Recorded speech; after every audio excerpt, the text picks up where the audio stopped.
Dokter Gaga. Jadi nama lengkap beliau Dokter Gaga Irawan Nugraha, Dokter SPGK M Gizi gitu ya. Beliau sekarang mengajar di Departemen Ilmu Kedokteran, Kedokteran Dasar Fakultas Kedokteran Universitas Pajajaran. Jabatan fungsional beliau sebagai lektor kepala dan beliau sudah meluluskan 20 mahasiswa S1, 14 mahasiswa S2 dan juga 2 mahasiswa S3 gitu ya. Mata kuliah yang diampu oleh beliau di bidang di materi nutrisi, metabolisme dan manajemen obesitas. Dan kepakaran yang diambil di bidang clinical nutrition dan juga nutrition and metabolic. Kemudian research interest-nya di intergenerational cycle of malnutrition, chronic disease, malnutrition and obesity, metabolic processes of chronic diseases. Kemudian media sosialnya, nah teman-teman nanti bisa kepoin kan ya, postingannya dokter nih, edukasi-edukasi yang diberikan juga di Instagramnya @doktergagairawan dan juga channel YouTube-nya Dokter Gaga Irawan. Wah, ini nanti perlu kepo nih sama medsosnya dokter gitu ya. Beliau menempuh pendidikan S1 di FK Unpad 92 sampai 97, kemudian melanjutkan profesi kedokteran di FK Unpad juga 97 sampai 99, kemudian melanjutkan studi S2 di Magister and Specialist Gizi Klinik FKUI 2002 sampai 2002 2025, kemudian lanjut program doktor di Unpad 2006 sampai 2011. Kemudian riwayat pekerjaan beliau peneliti di unit penelitian kesehatan FK Unpad, kemudian menjadi staf pengajar di FK Unpad, menjadi wakil dekan 2 FK Unpad 2011 sampai 2013, dilanjutkan dengan kepala Departemen Ilmu Gizi FK Unpad dan juga menjadi doktor spesialis gizi klinik di RS Al-Islam Bandung dan juga RS Hermina Pasteur 2007 sampai sekarang dan juga 2015 sampai sekarang. Mungkin yang sering ke RSIA atau ke Hermina gitu kan. Nanti bisa ketemu dokter ya kalau di bagian spesialis gizi klinis. Kemudian pengalaman organisasinya banyak ya ini. eh, Wah, panjang nih kalau saya sampaikan ya. Ada di ID, kemudian di Perhimpunan Dokter Spesialis Gizi Klinik Indonesia juga sebagai Ketua Cabang Jabar tahun 2018 sampai 2022. Kemudian di Indonesian Society Study of Obesity sebagai Vice President dan juga Oceanian Association for the Study of Obesity sebagai Executive Board. Dan juga pengalaman dalam penelitiannya selama 5 tahun terakhir sangat banyak ya. Nanti bisa search teman-teman eh, penelitian yang terkait dengan bidangnya dokter untuk em, sebagai referensi ya, referensi di bidang nutrisi dan juga publikasinya, Masya Allah, banyak sekali. Jadi ini patut kita tiru ya, menjadi seorang muslim yang produktif ya, tentu dengan bidangnya kita masing-masing gitu ya. Nah, tanpa berlama-lama lagi ya, kita langsung dengarkan saja materi dari Dokter Gaga. Kepada Dokter Gaga dipersilakan. Baik, Assalamualaikum warahmatullahi wabarakatuh. Alhamdulillah, Waalaikumsalam. ini saya bisa bersilaturahmi dengan para ibu, ya, ibu dosen dan istri dosen gitu ya ini tuh. Betul, Dok. Nah, ITB, ya, Alhamdulillah. Baik, ya mungkin yang akan saya sampaikan nanti kita diskusi ya sebentar.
Baik, apakah sudah terlihat? Terlihat, Dok. Baik, alhamdulillah. Oke. Ya, ini saya kasih judulnya nih ya, puasa Ramadan sebagai momentum perubahan hidup sehat. Bismillah.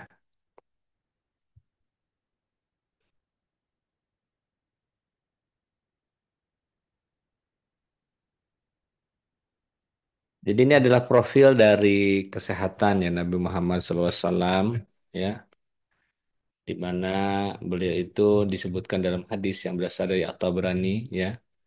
Dari Ummu Hani menuturkan bahwa saya tidak melihat bentuk perut Rasulullah kecuali saya ingat lipatan kertas-kertas digulung antara satu dengan lain gitu ya. Dan dalam riwayat lainnya perutnya bagaikan batu-batu yang tersusun. Jadi Rasulullah itu eh, atletis ya badannya dan perutnya itu six pack ya, bukan one pack gitu ya. Dan ini sekilas tentang kesehatan Nabi Muhammad SAW ya. Di sepanjang hidupnya beliau diriwayatkan hanya pernah menderita sakit 2 kali. Yang pertama itu akibat diracun oleh seorang wanita Yahudi. Dan yang kedua itu ketika Bani Quraidah kalau tidak salah ya. Yang kedua adalah sakit saat menjelang wafat. Gitu. Kemudian Rasulullah itu gulat dengan Rukanah. Itu bisa menang 3 kali. Dan terlibat 27 kali peperangan semasa hidupnya. Dan paling banyak setelah di atas usia 40 tahun. Jadi kalau di sini adalah para mama-mama muda gitu ya, ibu-ibu muda yang di atas 30-an, sekitar 30-an mungkin ya di sini ya. Saya tidak tahu nih apa ada yang di atas 50 juga tidak nih. Atau kebanyakan muda-muda ini. Mendekati, Dok. Oke, mendekati 50 ya baik ya. Nah, ini ternyata Rasulullah itu bugar ya di atas 40, mendekati 40 atau mendekati 50, Bu? 50, Dok. Mendekati 50 ya. Itu ternyata Rasulullah itu cukup bugar ya sampai di atas 40. Semua itu di atas 40 tahun tentu saja ya sampai mendekati 50 sebetulnya. Di atas 50 tahun juga beliau masih memimpin peperangan. Nah, peperangan yang dulu tidak seperti sekarang pakai drone dan sebagainya betul-betul fisik ya, mengundurkan tenda di tengah gurun, berjalan cukup jauh kena sinar matahari dan sebagainya ya. Itu gambaran dari eh, kesehatan Nabi Muhammad SAW ya. Nah, yang akan kita bahas sekarang adalah tentang puasa ya. Dan disebutkan dalam surah Al-Baqarah 184 tuh adalah berpuasa lebih baik bagimu jika kamu mengetahui. Nah, sebetulnya apa yang terjadi saat puasa ya? Ini adalah hasil penelitian saya dengan mahasiswa S2 yang kita lakukan saat di kebetulan ini pada para tentara ya di salah satu barak militer lah gitu. Jadi ternyata antara sebelum puasa minggu pertama kita lihat ya di minggu pertama dari sebelum puasa itu asupan karbohidrat saya sorotnya asupan karbohidrat dulu ya. Karbohidratnya turun kemudian naik naik naik naik. Ya, jadi dan kemudian turun lagi dan ternyata ini saya belum sempat mengupdate. Ada penelitian yang dilakukan di Mesir gitu ya. Justru orang itu menjadi lebih banyak makan karbohidrat setelah puasa. Jadi gara-gara puasa makan karbo lebih banyak gitu ya. Nanti juga coba di rumah nih para ibu, coba lihat anggarannya ya naik nggak ketika puasa. Kalau anggaran ketika puasa naik itu aneh gitu ya. Kenapa anggaran naik jadi lebih banyak kolang-kaling gitu. Kemudian sirup dan sebagainya sebelumnya nggak pernah atau tidak sebanyak sekarang. Kenapa jadi sekarang jadi banyak? Padahal makan hanya 2 kali sebelumnya 3 kali. Jadi apa ini yang harus diperbaiki ya? Dan ini akan berdampak pada status kesehatan. Akan berdampak pada status kesehatan. Karena ternyata hasil penelitian menunjukkan tidak semua ya berat badan itu turun saat puasa Ramadan. Ya. Jadi ada yang turun, ada yang naik gitu ya. Gula darah tuh ada yang menjadi bagus ke puasa Ramadan, tapi ada banyak juga yang kemudian jadi ngaco gitu ketika puasa Ramadan tuh. Jadi naik gak karuan gula darahnya, kolesterolnya, trigliserida. Nah, kalau seperti ini sepertinya ada yang salah nih dalam cara kita menjalankan ibadah puasa Ramadan. Nah, nah, ini kita lihat ini ini dari Plus One 2012 nih ya. Kalau kita lihat ini hari ke-15 ini turun. Saat Lebaran turun 21-nya naik. Nah, ini juga yang mau saya soroti di sini. Yang harus kita waspadai adalah bukan hanya saat puasa Ramadan, tapi setelahnya. Siapa yang setelah puasa Ramadan ketemu Lebaran, bahkan malah naik berat badannya lebih tinggi dari sebelum Lebaran, dari sebelum puasa Ramadan gitu. Pas puasa sih turun gitu ya. Lebaran turun. Nah, 3 minggu setelah Lebaran naik, bahkan lebih tinggi dari sebelum puasa Ramadan. Nah, kalau yang suka begitu, nah silahkan ngacung ya. Nah, berarti ada yang salah nih. Masa gara-gara puasa Ramadan malah jadi tidak sehat gitu ya? Oke. Ya, meskipun ada juga yang jadi turun, ada lingkar pinggang turun baik. Ini kan dari salah satu penelitian. Tapi ada juga yang kemudian jadi naik. Harusnya turun semua ya. Setidaknya ini juga aneh ini.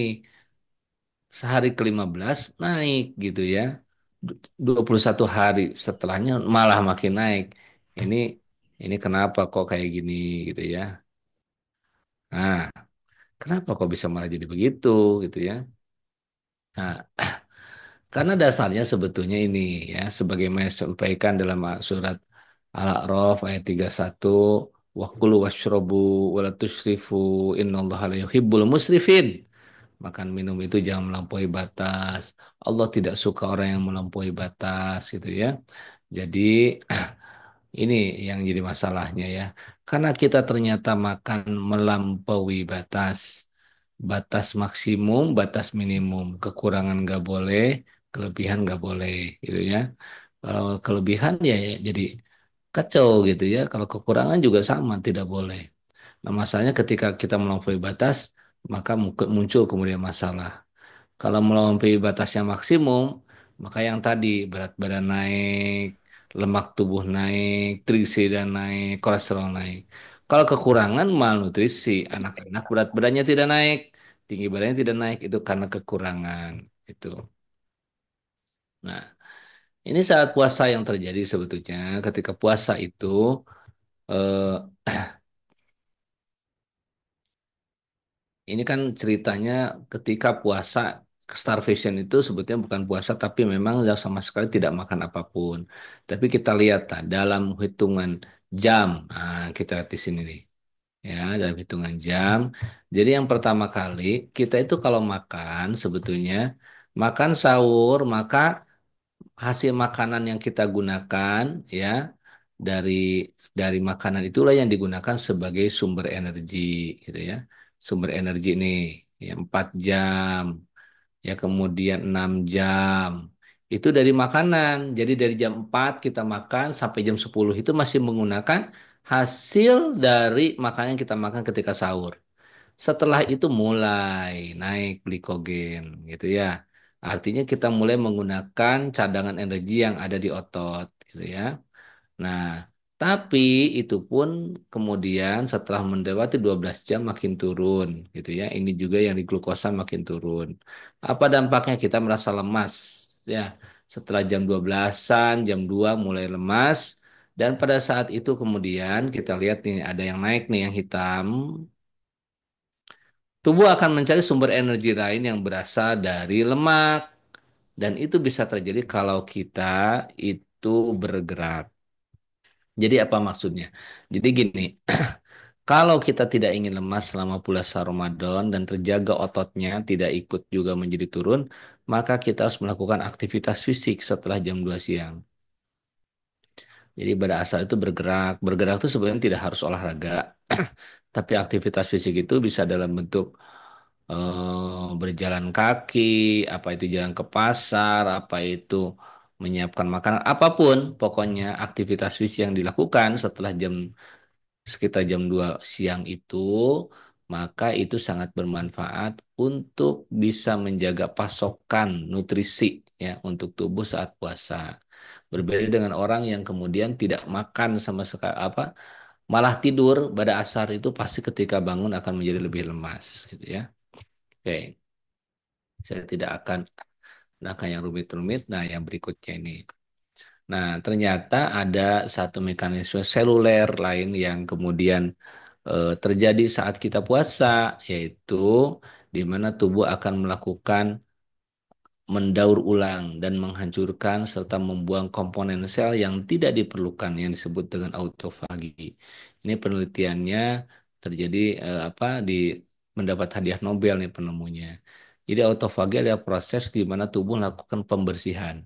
Pembersihan dari sampah-sampah sel di dalam tubuh, membuang sel-sel mati. Dan itu terjadi ketika kita puasa. Gitu ya, ketika kita puasa. Nah, terus puasa seperti apa yang bisa berapa lama puasa dan sebagainya.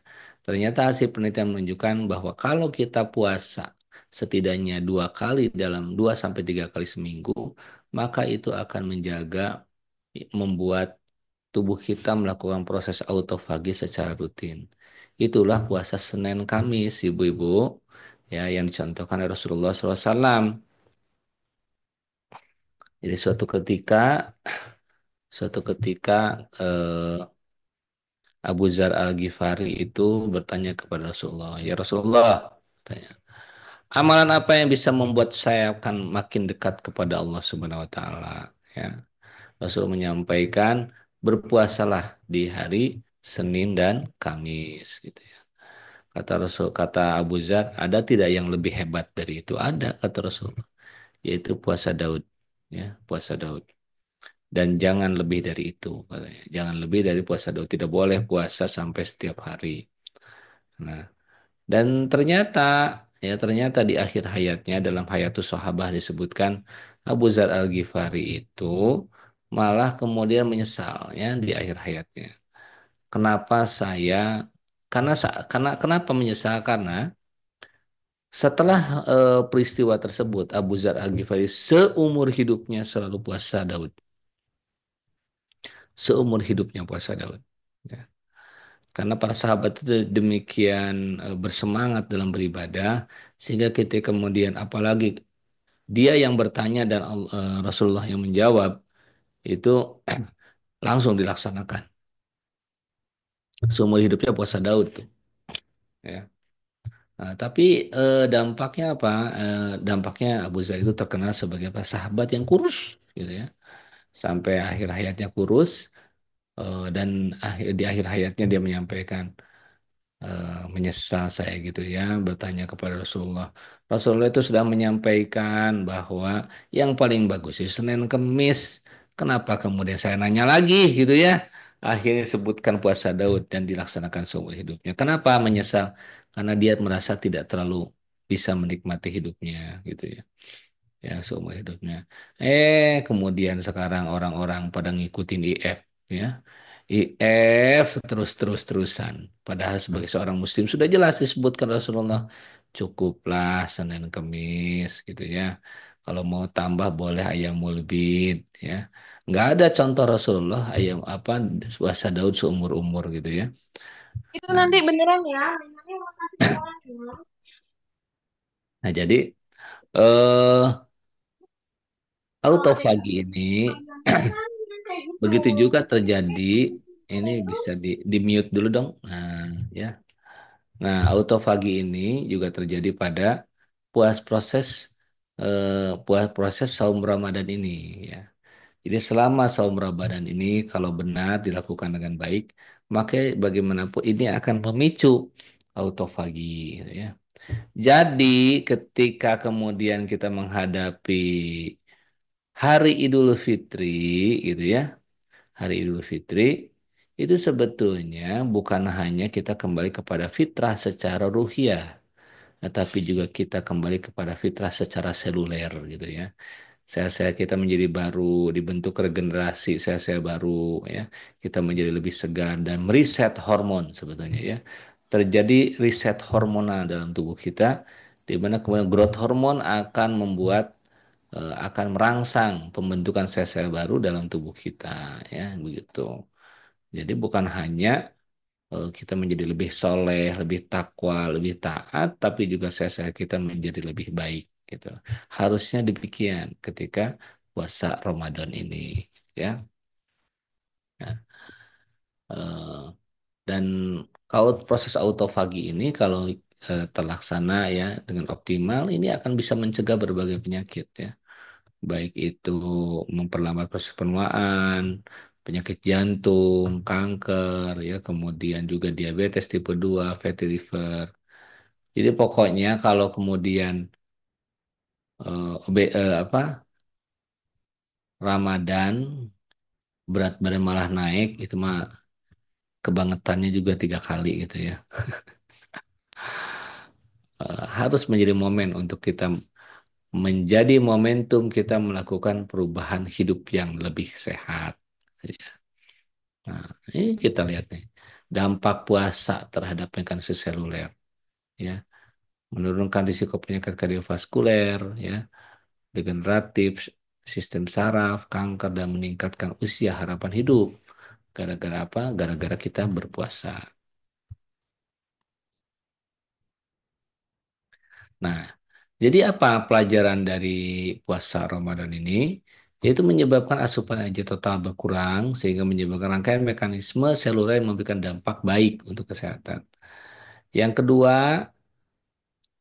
puasa Ramadan ini memberikan kepada kita pelajaran agar kita tidak makan minum tidak melampaui batas, gitu ya, tidak berlebih-lebihan, ya. Dan yang ketiga, jadi puasa Ramadan ini akan optimal bila kebiasaan baik selama puasa Ramadan diteruskan saat setelah Ramadan. Jadi tantangan sebetulnya bukan saat puasa, tapi bagaimana kita lulus setelah Idul Fitri, berat badannya nggak naik terus, gitu ya. Kita tetap sehat, kita tetap tertib. Yaitu apa? Pertama, makan teratur. Ini pelajaran utamanya. Pertama, makan teratur. Sebagaimana yang dicontohkan saat kita puasa Ramadan. Makan itu hanya ngisi perut itu hanya ketika buka dan sahur. Harusnya diteruskan saat puasa. Setelah puasa Ramadan berakhir. Mengisi perut itu s- di waktu tertentu, tidak setiap saat. Saya tidak bilang makan ya. Saya bilang mengisi perut. Gitu ya. Yang kedua, mengisi perut itu tidak melampaui batas, tidak boleh kelebihan, ya, baik itu maksimum ataupun minimum. Bentar, saya ini. Nah, bagaimana pola makan puasa, ya? Nah, bagaimana pola makan puasa? Pola makan puasa ini adalah pola makan yang saya sarankan agar tidak melampaui batas, ya. Pertama kan tadi kita sudah sahur ya, jadi kita mulai dengan buka dulu deh. Nanti kita mau buka kan. Nomor satu, ya, agar kita tidak melampaui batas satu. Berbuka dengan buah berair banyak. Saya kotakin yang ini ya. Gitu.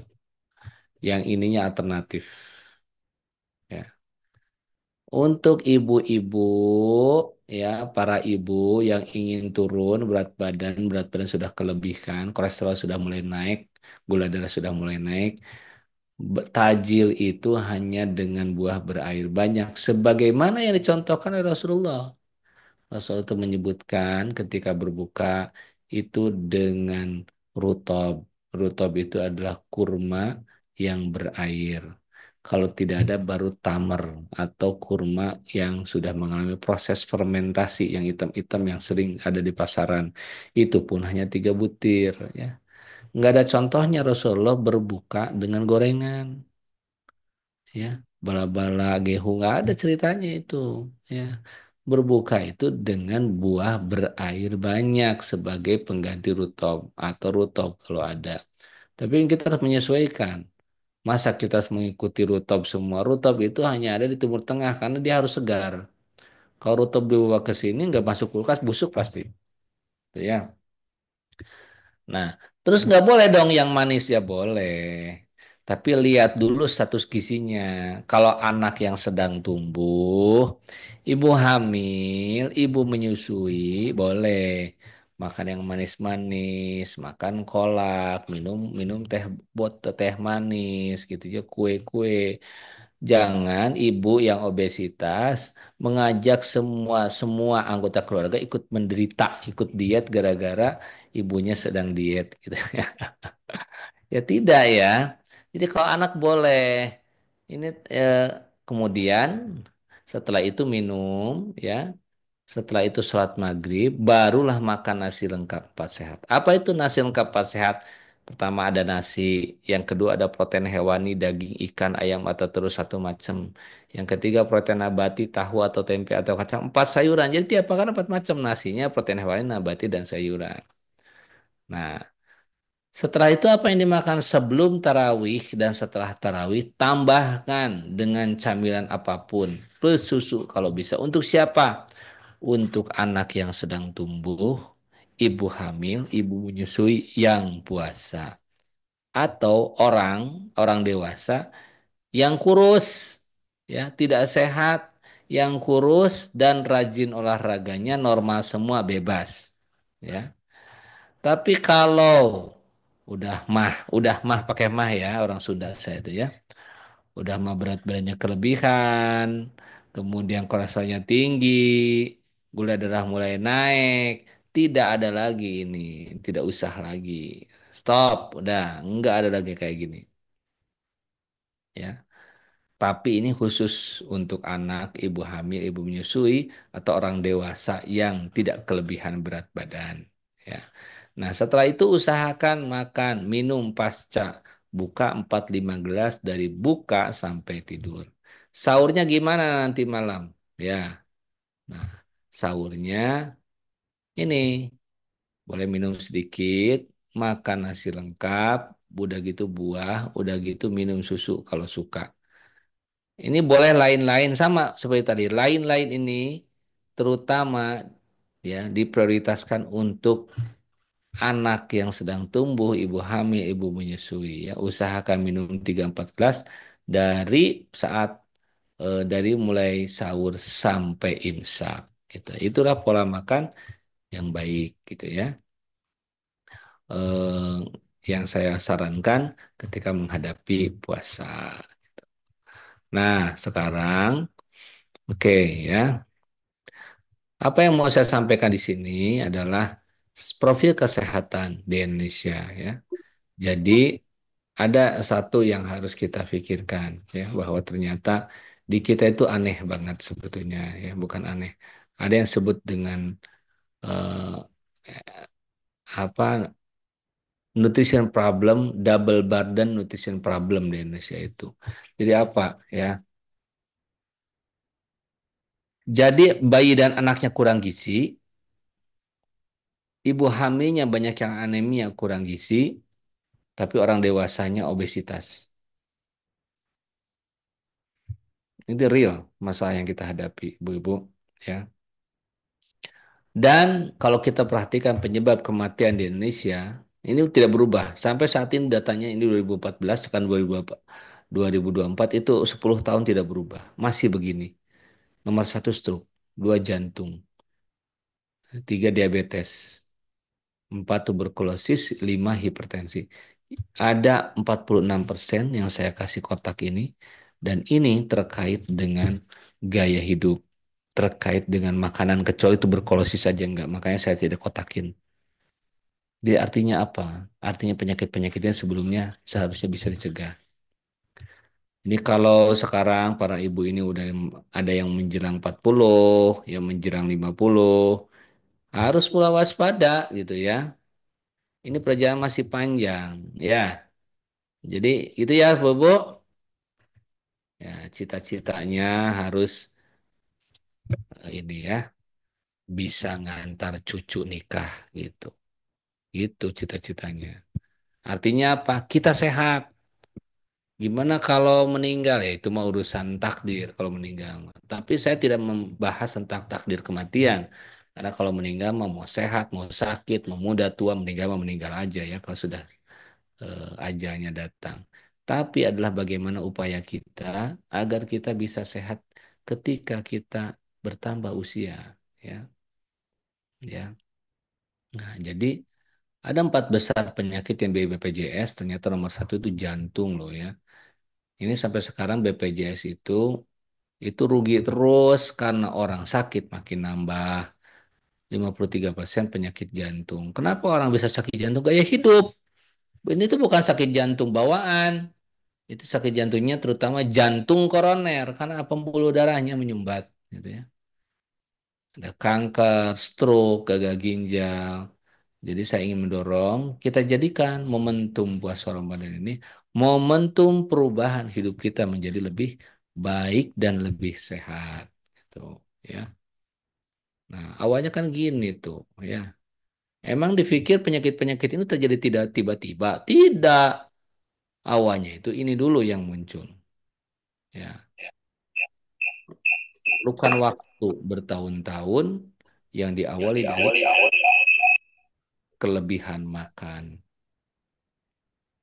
Makanya saya bilang tadi bagi yang sudah mulai kelebihan berat badan, ya, kolesterol tinggi, gula darah tinggi, ayolah, ya, kita jadikan momentum puasa ini momentum mengubah, ya, gaya hidup menjadi lebih baik sebagai contohkan Rasulullah SAW, ya.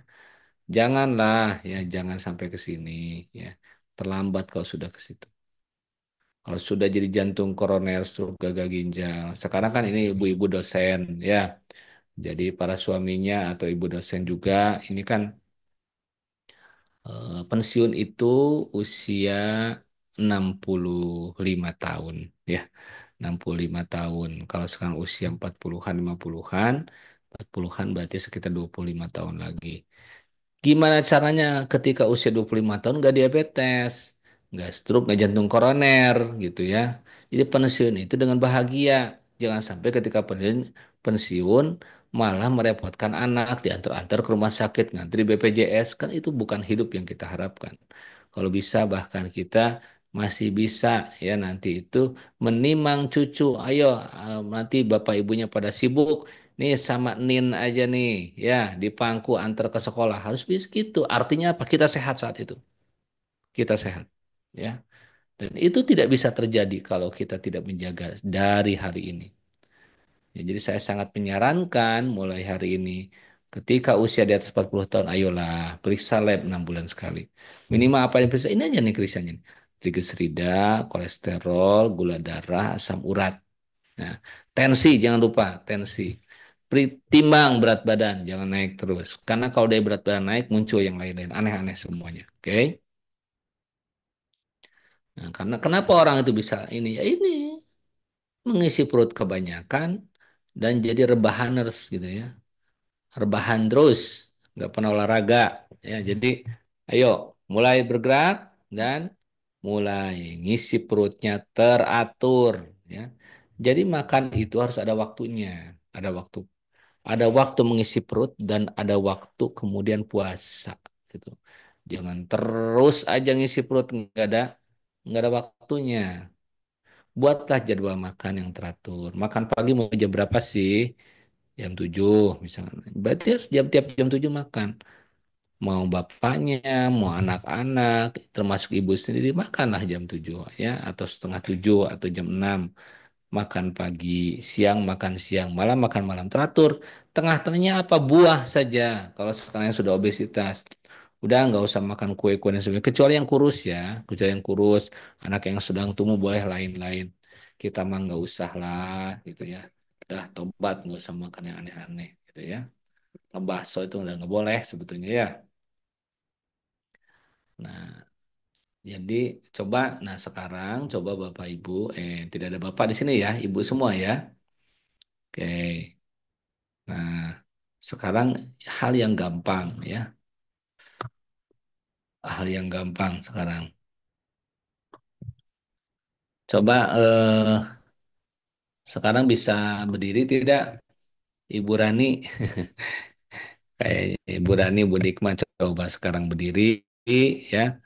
Nah, kemudian lihat ujung kaki itu ya. Kalau masih kelihatan berarti aman. Kalau terhalang sama perut yang maju ke depan, nah berarti sudah mulai obesitas sentral. Itu. Kalau obesitas sentral berarti sudah masuk obesitas sentral, berarti kebanyakan makan selama ini, gitu ya. Kebanyakan makan. Kalau kita curiga sudah mulai obesitas sentral, ambil tuh meteran, ya, ambil meteran, ukur lingkar pinggangnya, gitu. Nah, ini, ya.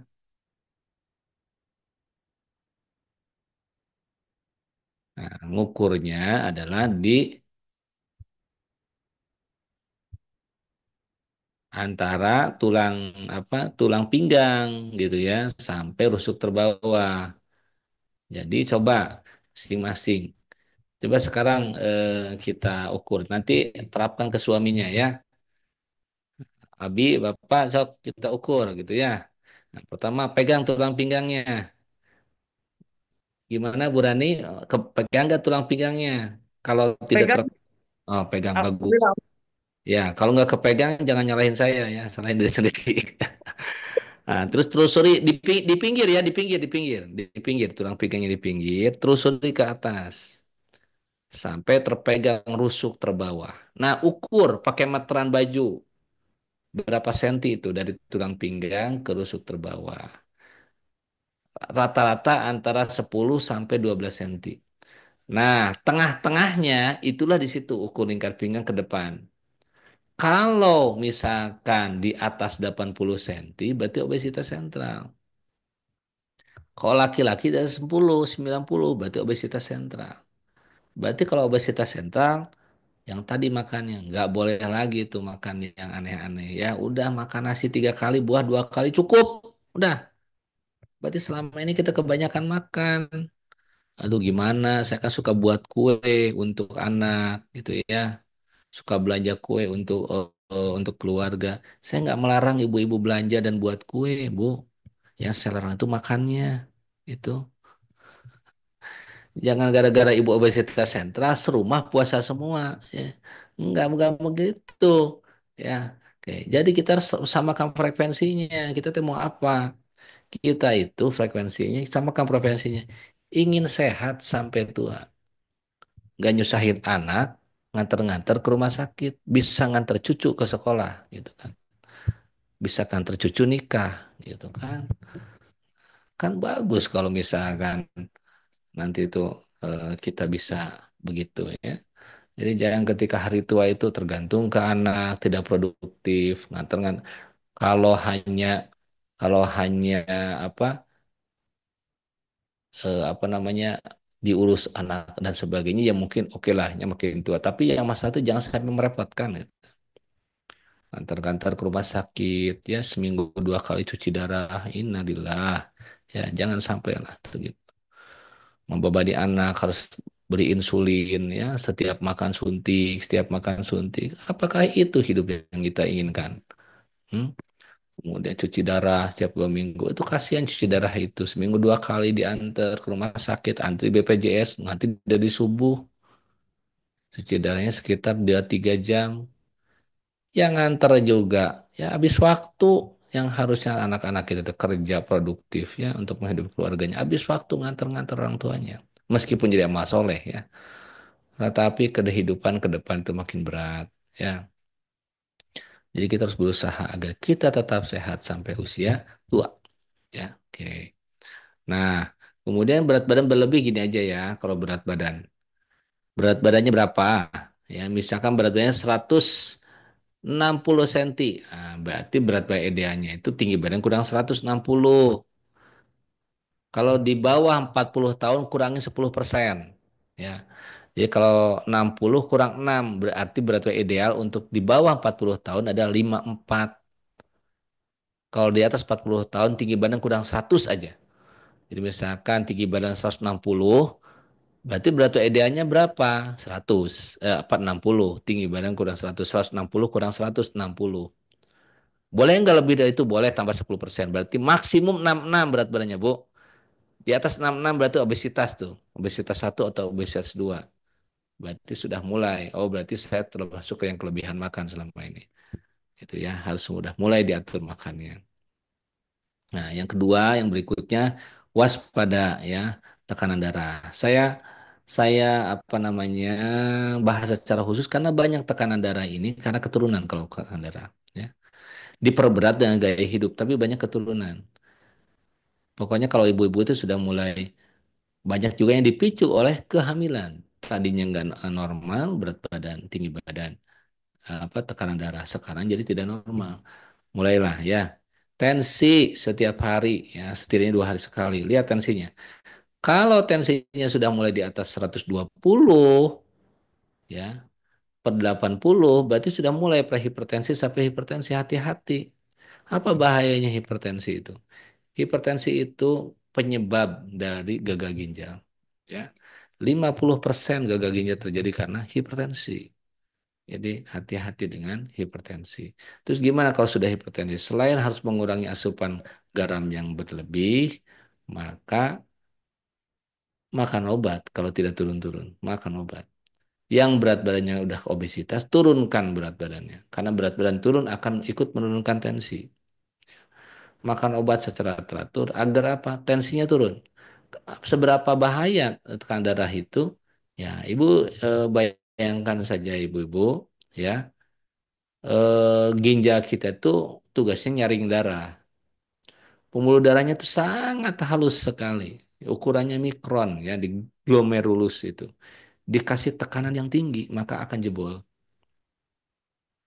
Maka akan jebol. Selain juga tekanan darah tinggi akan menyebabkan beban kepada jantung berlebih sehingga jantungnya melar yang disebut dengan penyakit jantung kongestif ya. Jadi akhirnya nanti sesek ya.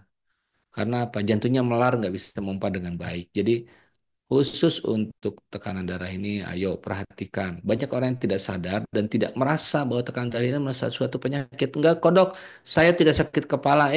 Tidak harus sakit kepala tekanan darah tuh. Ya, tidak harus ada gejala. Pokoknya ketika di atas 120 per 80 itu udah nggak normal. Perbaiki pola makannya. Nah, ya, perbaiki gaya hidupnya. Maka insya Allah bisa membaik. Tapi kalau tidak baik juga dengan gaya hidup, ya berarti harus makan obat. Ya udah makan obat saja. Gitu ya. Baik. Nah, ini ada batas-batas dari kita harus sudah mulai waspada agar tidak terjadi stroke, jantung koroner, diabetes. Pertama, tadi ya tekanan darah tidak normal, kadar trigliserida di atas 150, kolesterol di atas 200, LDL di atas 150, HDL kurang dari 40 laki-laki dan kurang 50 wanita, atau asam urat pria di atas 7, wanita di atas 6, gula darah puasa di atas 100. Ini berarti sudah mulai ke arah diabetes nih kalau ini, ya. Nah, kalau ada ini salah satu tinggi, yaitu kita harus waspada, itu harus perbaiki segala gaya hidup. Makanya saya sarankan 6 bulan sekali nih periksa ini nih. Ini 6 bulan sekali, 6 bulan kalau bisa. Sisihkan anggaran, periksa kesehatan, tapi itu jalankan gaya hidup sehat ya. Karena kuncinya adalah di gaya hidup sehat. Nomor satu gaya hidup sehat itu adalah makanan. Ya, nih, ini usia 60 tahun tuh bisa sehat bersepeda langsing begini ya. Saya itu punya punya apa namanya kolaborator ya, profesor usianya 70 tahun lebih itu dari New Zealand. Suatu ketika saya diajak ke sana tinggal di sana 2 minggu. Suaminya 80 tahun, dia usia 75, diajak tramping, tramping itu hiking. Itu nini-nini, Bu, nggak kekejar sama saya jalannya, udah mah dingin ya.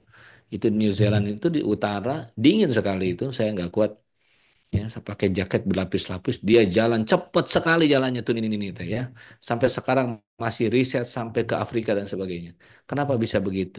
Kualitas hidup baik, menjaga gaya hidup sehat, makan gak kelebihan. Jadi penyebab dari berbagai masalah kesehatan Indonesia ini adalah kelebihan makan, bukan kekurangan makan. Ketika dewasa kelebihan makan, ketika anak kekurangan makan. Ibu hamilnya anemia, Anaknya stunting, kurang gizi, ketika dewasa kelebihan makan. Itu penyebabnya. Jadi inilah pilar hidup sehat yang mau saya propose ya. Saya sarankan. Ayolah ibu-ibu ya, jaga diri Anda dan suami keluarga tetap sehat ya. Olahraga teratur ya. Rasulullah itu berjalan cepat, berlari, memanah, berkuda, berenang, gulat. Ya. Jadi nggak ada santai ala gedai gitu ya, jalan teh santai nggak ada, Rasulullah teh cepat jalannya ya. Kemudian ini olahraganya ya. Gampangnya gini saja deh, 30 menit 5 kali seminggu atau 50 menit 3 kali seminggu gitu aja. Apa olahraganya jalan kaki aja. Jalan kaki cepat 30 menit 5 kali seminggu atau 50 menit 3 kali seminggu. 35 53 gitu aja. Itu yang gampang. 30 menit 5 kali seminggu atau 50 menit 3 kali seminggu. Ya. Kapan waktunya bebas ya. Gak usah tanya waktu. Kalau terlalu banyak syarat, sok terjadi olahragananya. Gitu ya. Ya, jadi di luar, di rumah bebas olahraga terserah, pokoknya bergerak gitu ya. Karena kalau soal olahraga harus keluar, nanti itu suka nggak jadi ya. Hujan sedikit nggak jadi ya. Pas keluar sepatu dengan jilbab nggak matching nggak jadi gitu ya. Makanya eh, lakukan saja ya olahraga ya. Yang kedua istirahat ya. Tidur Isya pada subuh bangun dini hari. Jadi Rasulullah itu pada Isya bangun, pada Isya tidur, bangun jam 2 nggak tidur lagi. Nah, ini juga bisa terapkan ya, terutama untuk anak-anak agar anak-anaknya tumbuh dengan optimal. Usahakan antara jam 10 malam sampai jam 2 malam itu tidur. Jadi kalau baik suaminya atau ibu sendiri punya pekerjaan, tidur aja dulu jam 9 jam 10 bangun jam 2 nggak tidur lagi. Itu lebih baik dibanding dengan tidur jam 12 jam 1 bangun jam 6. Ya, jadi tidur itu ada waktu tidur dan ada lama tidur. Lama tidur antara 5 sampai 6 jam gitu ya. Kalau ini sampai berapa? 5 9 jam, 5 10 5 6 jam lah ya. Tidur itu cukup lah ya. Menjauhi perilaku buruk, nggak merokok ya. Kemudian, nah ini pola makan tuh ya.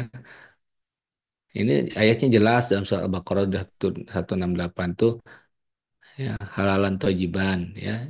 Wala tatabi'u khutuwatis syaiton ya, jangan mengikuti langkah-langkah syaitan.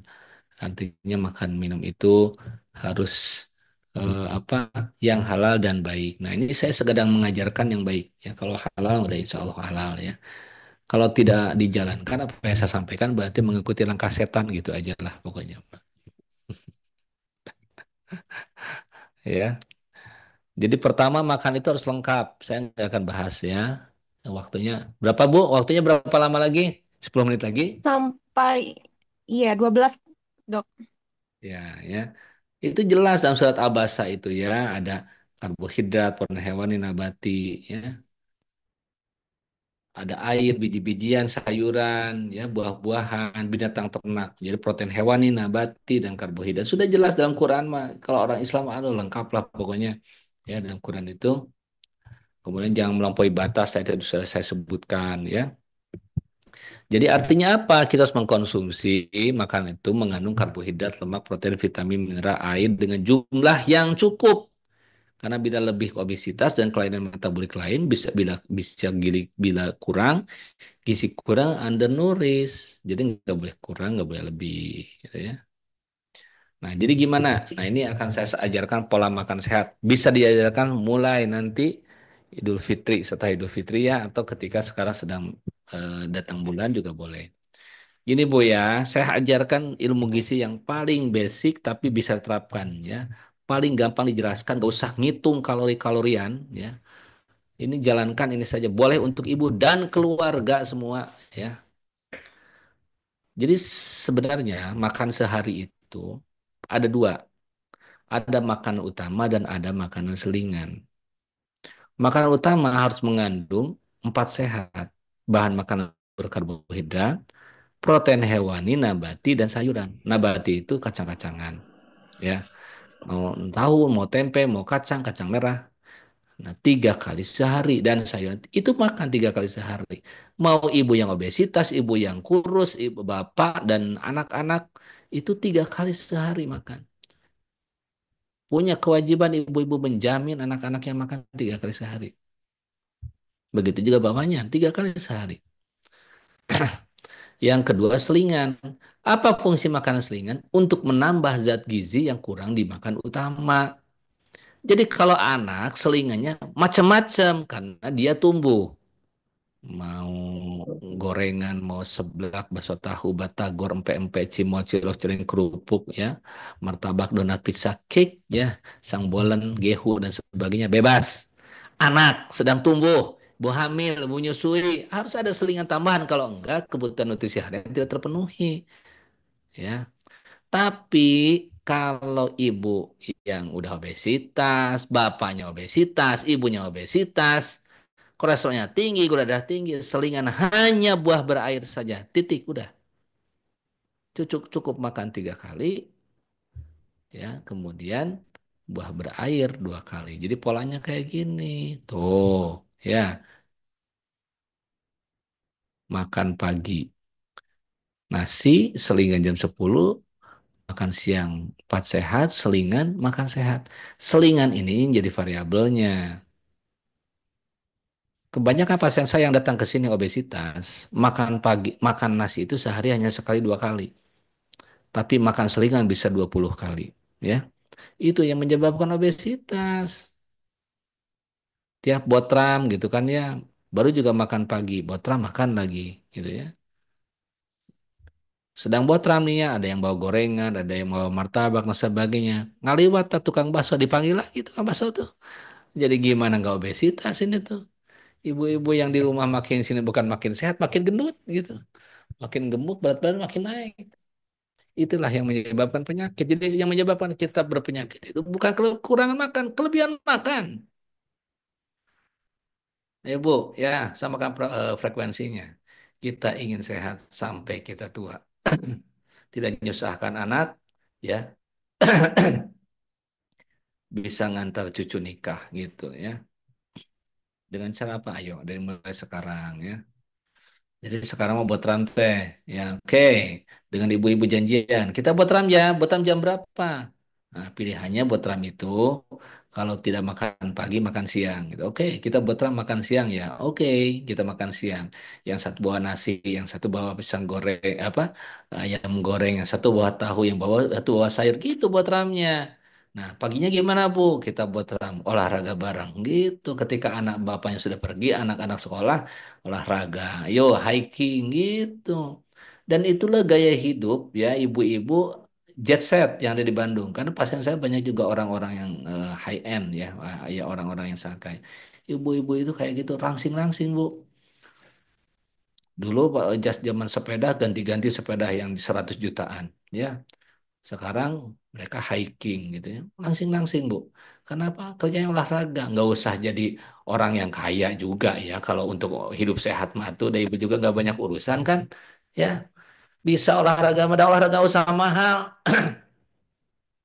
Ayo Bu, targetnya sekarang sebelum menjelang makan siang kita keliling kompleks 10 keliling. Itu. Kita jalan-jalan keluar komplek, kita lihat ke kampung-kampung dan sebagainya. Mungkin ada apa yang kita bisa lakukan bersama. Itu Bu, bergerak, bergerak, bergerak Bu ya. Jangan banyak diam Bu. Ayo bergerak ya. Oke, itu ini adalah pola makan yang saya anjurkan. Ayolah mulai jalankan ya supaya kita semuanya sehat ya. Dan stop ya, mulai hari ini bagi yang obesitas ya, overweight, lingkar pinggang lebih dari 80 cm, berhenti tepung dan gula. Apa itu tepung dan gula? Tepung terigu, mie, roti, kue, brownies, bakwan, martabak, donat, pizza, cake, gorengan, pastry, bakery, pasta, pisang goreng, bala-bala, gehu, bakwan, nggak boleh. Tepung beras, putu mayang, nagasari, surabi, abu, bubur, sum-sum, onga pacat, cina, rempeye, bihun, soun. Stop! Tepung kanji, siomay, dimsum, batagor, pempek, cimol, cilok, cireng, kerupuk. Stop! Gula, gula putih, gula merah, gula aren, madu nggak boleh. Gula hanya boleh sebagai bumbu saja dimasakkan. Berarti saya nggak boleh punya gula dong di rumah. Boleh, kan ada anak-anak yang sedang tumbuh. Jangan membawa semua orang jadi diet seperti ibu, gitu ya. Diet masing-masing beda. Diet anak beda dengan dewasa yang obesitas. Ya, oke. Udah, sekarang belilah tepung makanan-makanan kue itu untuk anak-anak saja. Udahlah, bapak-bapak nama nggak usah. Bapak-bapak ibu yang udah kelebihan berat badan semuanya. Cukup agar kita lebih sehat, gitu ya. Jadi ini Bu, ini tuh skincare terbaik Bu. Skincare terbaik untuk sel ya. Itu adalah berhenti tepung dan gula Bu. Ya, supaya nggak jerawatan tuh ya, supaya tidak PCOS ya, berhenti tepung gula ya. Makan buah teratur itu skincare Bu ya. Oke. Oke, itu ya pola makannya. Ya, coba lihat ini ya, ini nasi Padang sederhana 660 kalori. Ya, mie goreng lengkap pas 80. Soto. Kita lihat ya. Bu, lihat nih ya, Bu ya. Mie goreng 380. 380 kalori, Bu. Jadi jangan gini ya. Karena kita sudah olahraga, ya, olahraga mana masa jam gitu ya, jalan-jalan. Itu tuh paling terbakar hanya 250 kalori. Pulangnya kemudian ngebasonya 500 kalori, apalagi mie baso akung ya, yang lengkap dengan ceker segala macam. Jadi ya tuh tiap olahraga kemudian botram bukan makin sehat, makin gendut tuh, makin bernaik berat badannya. Karena ternyata olahraga itu fungsinya bukan untuk mengkompensasi apa yang dimakan, nggak kekejar jumlah kalorinya, tapi membuat kita lebih bugar dan sehat, gitu ya. Jadi tetap aja kalau mau olahraga, ya botram itu diatur agar sesuai dengan makan pagi, makan siang, atau makan malam. Boleh nggak buat ram jam 9 jam 10? Boleh. Berarti buat ram nabung buahan mungkul gitu ya. Hanya buah-buah aja, buah berair ya. Gitu. Gitu, Bu. Ya. Dah. Gula taruh aja di dapur sebagai bumbu ya. Saya di rumah anak-anak sudah terbiasa juga. Minum susu aja nggak ada manisnya ya.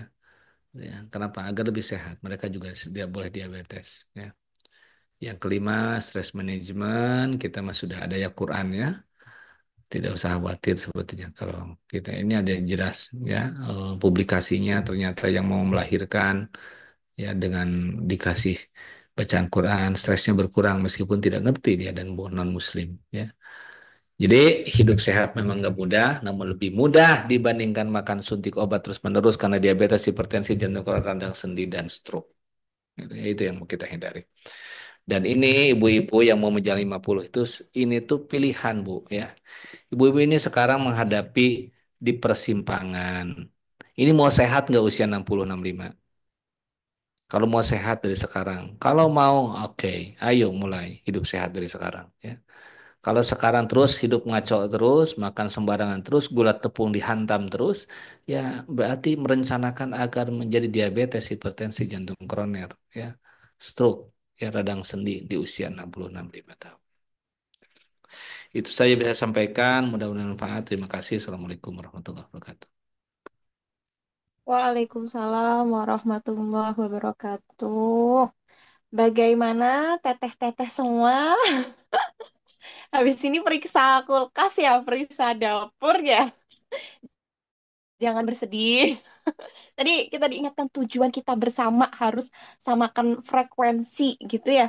Harus samakan frekuensi. Mungkin tidak mudah ya dok ya. Tidak mudah karena kebiasaan kebiasaannya itu sudah berpola gitu. Sudah berlangsung lama gitu. Pola yang kita lakukan sekarang gitu. Tentu untuk merubahnya tidak mudah, tidak bisa sehari dua hari gitu. Ya mungkin ada orang yang langsung ekstrim gitu kan ada ya. Saya ingin bertekad gitu, tapi karena tidak bertahap, akhirnya mungkin tidak bisa bertahan lama gitu. eh Azam tersebut gitu. Nah, kita selanjutnya masuk ke sesi diskusi. Insya Allah ini ada 45 menit sesi diskusinya. Jadi silahkan bertanya atau mengungkapkan keluh kesahnya atau apapun ya bisa disampaikan kepada Dokter Gaga. Ini saya bacakan ya dok ya yang pertanyaan yang masuk ke kolom chat. Dari Teh Sally. Kalau HB rendah, boleh minum suplemen asam folat atau zat besi. Sudah ikhtiar pola makan dan olahraga juga. Gimana tuh, Dok? HB-nya rendah. Jadi HB rendah ini adalah penyakit umum yang dialami oleh para wanita. Ya, yang pertama karena para wanita ini, ibu-ibu ini setiap bulan menstruasi. Jadi ada pengeluaran darah, ya, yang akan rutin dikeluarkan nggak seperti laki-laki. Karena itu kemudian ibu-ibu ini nanti hamil banyak yang berisiko kemudian mengalami anemia saat kehamilan. Ya, jadi memang harus diperhatikan. Nah, kalau HB-nya rendah gimana? Sumber HB itu apa? Ya, sumber HB yang paling baik adalah daging merah. Bukan beet, bukan pepaya, tapi daging merah. Daging merah atau jeroan ya, terutama liver. Itu sumber zat besi yang paling baik. Jadi sebetulnya nggak usah makan asam folat lagi kalau sudah makan liver. Karena di liver itu ada segala macam ada ya. Memang kolesterolnya tinggi, tapi itu adalah sumber zat besi yang baik. Jadi kalau usahakan selalu makan daging merah atau liver kalau yang HB-nya rendah ya, agar HB-nya naik. Gitu. Yang kedua, tambahkan dengan suplemen suplemen zat besi seperti sangobion gitu ya. Kalau asam folat mah tambahan saja. Nah, tambahan dalam pembentukan hemoglobinnya ada asam folatnya. Boleh ya tambahkan. Tapi bahan utamanya adalah zat besi. Zat besinya itu sangobion. Jadi kalau dibilang sangobion itu adalah zat besi yang belum jadi. Tapi kalau daging merah atau liver itu zat besinya sudah jadi dalam bentuk hemoglobin. Kalau dalam daging merah atau liver itu namanya myoglobin, myoglobin. Kalau di kita hemoglobin. Jadi memang sudah sangat dekat sekali. Jadi nama utama itu makan dulu ya. Terus makan yang cukup gitu ya. Nggak usah berlebihan. Boleh gula dan tepung nggak usah terlalu banyak tetap saja ya. Jadi proteinnya ini terutama daging merah. Kalau mau tambah asam folat boleh ya. Begitu. Ya. Mungkin ini case-nya juga sama kayak saya ya, HB-nya cenderung rendah juga. Ini kalau misalkan daging merah atau atau jeroan tadi perlu diperhatikan ke pengolahannya mungkin ya, Dok? Atau gimana? Nanti kan biasanya kalau kita masaknya kemudian dicampur sama santan atau di apa? Bermasalah Bebas. tidak untuk Enggak, silakan aja. Enggak masalah. Tidak masalah. Boleh, jawab boleh. ya Teh Seli. Jadi harus perbanyak daging merah atau jeroan. Kemudian dari Teh Emma, berat badan, apakah berat badan dengan aktivitas seperti biasa, bukan olahraga, dan makan juga biasa, bisa menaikkan berat badan dengan pengaruh usia? Oh iya, jadi dengan bertambah usia, otot kita makin turun, ya metabolismenya turun, gitu ya. Sehingga kemudian lebih berisiko naik berat badannya, apalagi yang mau menopause. Ya, jadi yang udah di atas usia 45 hati-hati, berarti akan tua, gitu ya. Saya bilang mah ya. Jadi tanda wanita tua itu adalah menopause itu aja. Kalau laki-laki nggak jelas tuanya. Kalau wanita itu kalau menopause sudah tua gitu aja. Maksudnya apa? Karena tubuhnya berhenti memproduksi estrogen, ya. Sehingga kemudian kemampuan tubuh untuk menjaga tetap sehat berkurang. Dan itulah yang menyebabkan kemudian orang yang menopause bisa tiba-tiba tensi naik, gula darah naik, kolesterol naik gitu ya. Jadi kelainan metabolik itu muncul setelah menopause. Nah, oleh sebab itu kaitan dengan berat badan gimana? Sama. Orang yang menopause berat badannya juga akan lebih mudah naik. Karena itu sebelum menopause terjadi, maka kita harus biasakan ya hidup sehat dari sekarang supaya menjadi upaya preventif agar tidak mencegah sakit saat menopause. Ya, gitu. Demikian. Ya. Ya, baik. Terima kasih, Dok. Sudah ya Teh Emma ya. Jadi itu hal yang wajar dan harus persiapannya sebelum menopause itu datang. Nah, ini selanjutnya dari admin nih. Mohon tipsnya bagaimana mengajak orang dewasa di rumah agar memperhatikan pola makan juga. Misalkan suami, bapak-bapak cenderung lebih sulit diajak berubah terkait kesehatan. Ya, untuk mengajak bapak-bapak ya. Jadi memang saya mau menyampaikan rahasia ya. Jadi rahasia bapak-bapak itu ya egonya gede gitu ya. Jadi kalau ibu cara ngajaknya salah, dia akan melakukan yang sebaliknya. Ya, beneran saya mah. Ya gitu ya. Jadi kalau mau apa gini makin diomelin makin nggak mau dia tuh. Diomelin wah makin nggak mau. Oh, egonya besar suami itu ya. Dia ngajaknya salah, tapi udah menyampaikan dengan cara benar pun belum tentu nurut, apalagi caranya salah gitu. Jadi sampaikanlah dengan cara yang halus gitu ya. Misalkan ke bapak-bapak, ini baru tadi ada dengar ini dokter Gaga. Ya, katanya banyak yang begini Pak. Itu kan Bapak udah besar perutnya nih, khawatir diabetes gitu ya. Gimana tuh ya gitu ya. Jadi buka pikirannya, kemudian kan bapak-bapak itu apalagi kan ini dosen ITB semuanya logik gitu ya. Yang sifatnya logis gitu. Bahwa dari diabetes itu akan menjadi sakit gitu ya. Akan menyebabkan berbagai komplikasi yang diawali dengan obesitas ya. Ayolah kita mulailah kan kita tuh ingin sama-sama atau sentuh hatinya gitu ya.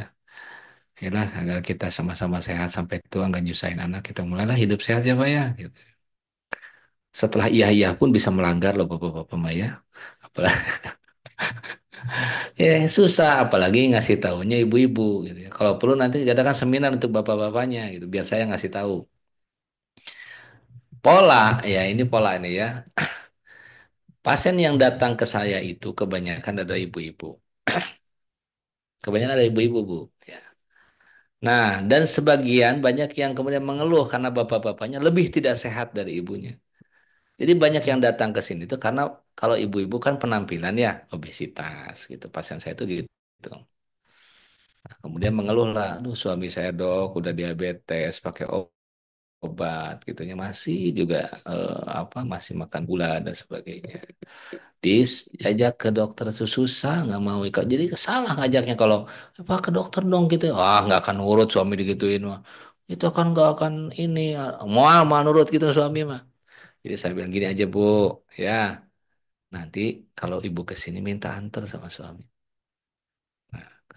minta antar sama suami saya yang nasehatin di sini saya sampaikan gambar yang tadi ya bahwa ini tuh akan diabetes gitu ya. Itu tuh kita tuh gimana ini teh mau tua mau kayak gimana?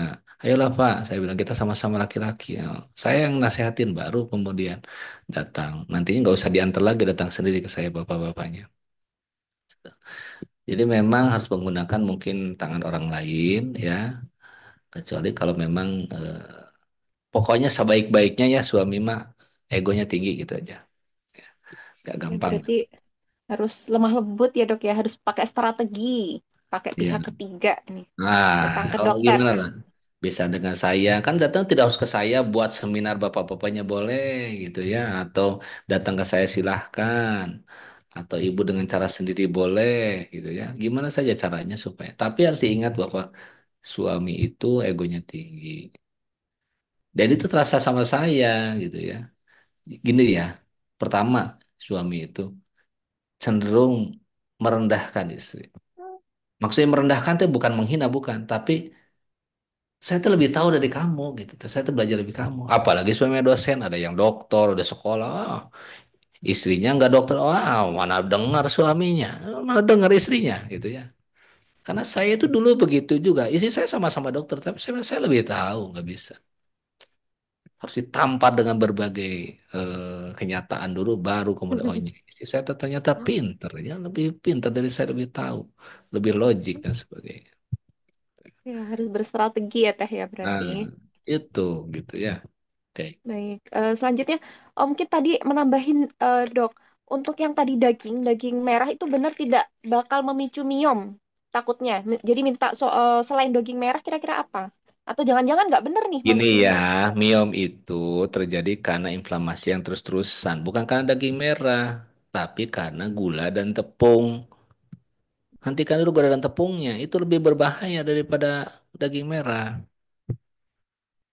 Ya sekarang Berarti orang jangan, makan bilang kalau daging merah dihentikan. Itu sumber protein yang paling baik. Apalagi orang yang miom, tiap hari keluar darah. Menstruasi nggak berhenti-berhenti gara-gara miom. Itu kan. Udah gitu daging merah dihentikan, makin anemia dong. Ya, mungkin jadi salah makannya, dagingnya di crispy. Nah, itu kan jadi tepungnya.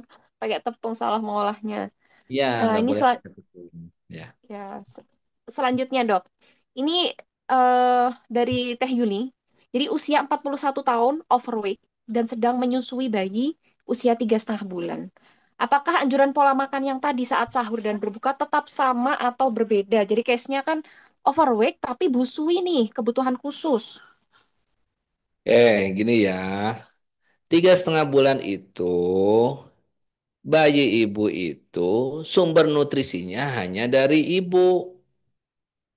Jadi jangan ngajak bayinya ikut puasa. Kalau saya mengusaha nggak usah puasa, apalagi apalagi ASI eksklusif. Agama juga sudah membolehkan kok nggak puasa. Kenapa harus maksain puasa? Ibu tuh pakai mau apa pakai aturan siapa gitu.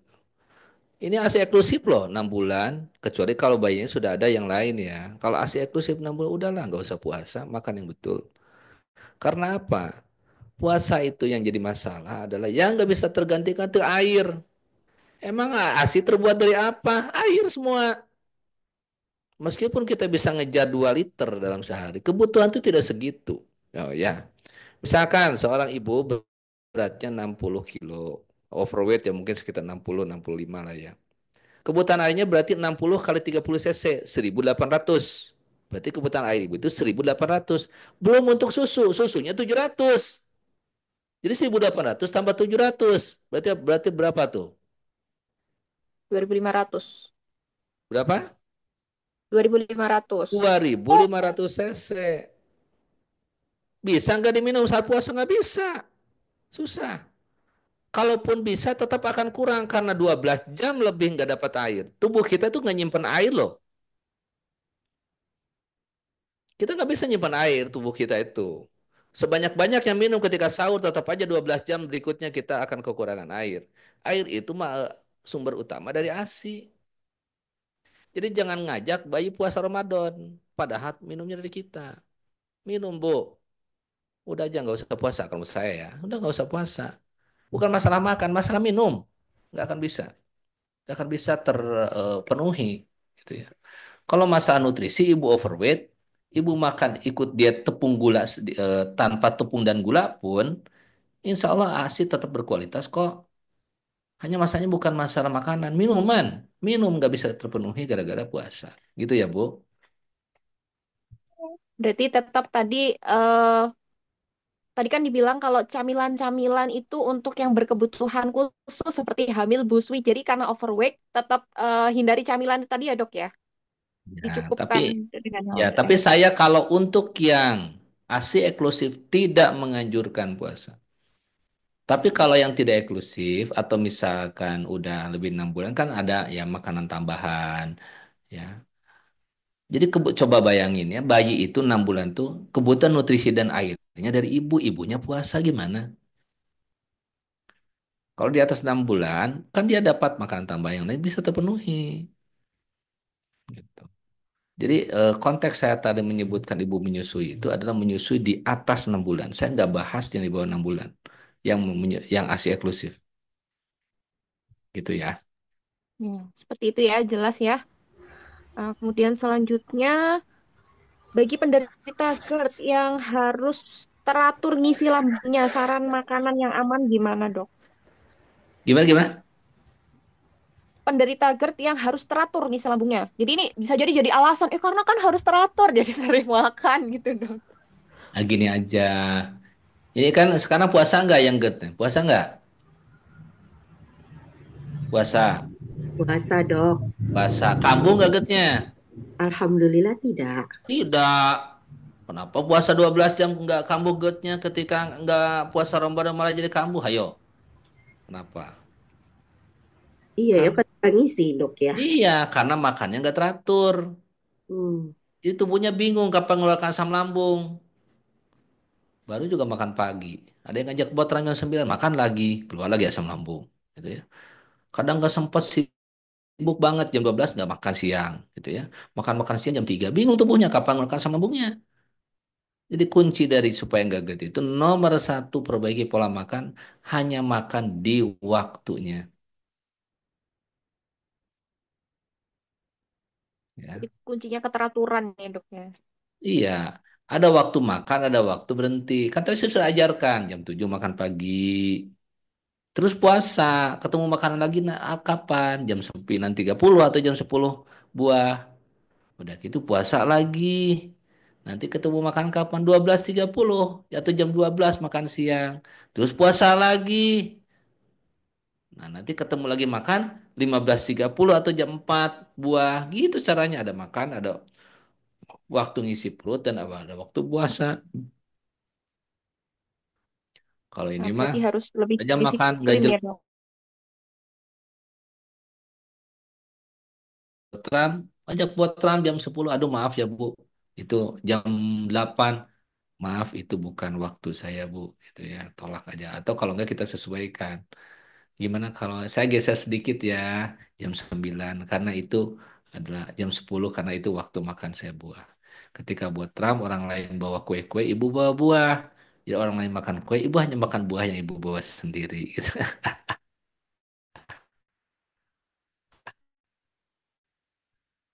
Itu Jadi strategi. sembilannya itu di sela-sela makan yang aman. Gimana Bu? Iya, jadi di kan tadi ada masanya kan hanya Ya. buah. Hmm. Bungkus ya. Kemudian juga menyusui bebas makannya. Atau juga nggak kuyus juga tubuhnya standar olahraganya rajin bebas makan. Tapi kalau sudah 20 hanya buah berair saja. Baiklah dok. Jangan nangis Teh Keti. Ya harus memperbanyak stok stok buah berair.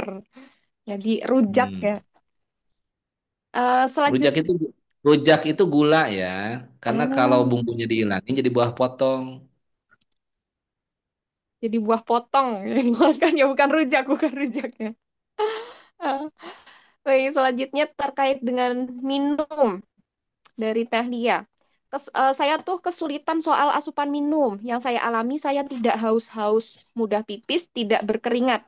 Ini apakah hal yang umum di orang nggak sabar maksa-maksa minum normal, tes darah, dan lain-lain normal? Baik. Tidak peduli tentang kebiasaan apa berkeringat atau tidak, ya. Kebutuhan air kita itu 30 cc per kilogram berat badan gitu aja. Jadi kalau berat badannya 50 kali 30 berarti 1,5 liter sehari.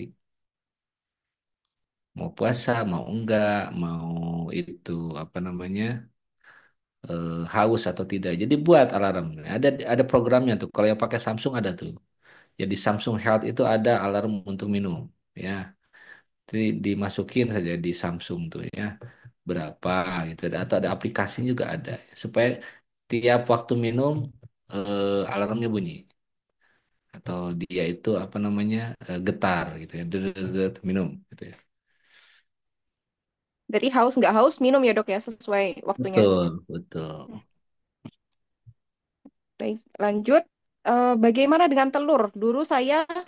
Tahu banyak, dulu saya tahu banyak konsumsi telur akan menaikkan kolesterol, tapi sekarang banyak anjuran untuk makan telur lebih dari satu sehari untuk asupan protein yang cukup dan relatif murah. Yang benar yang mana?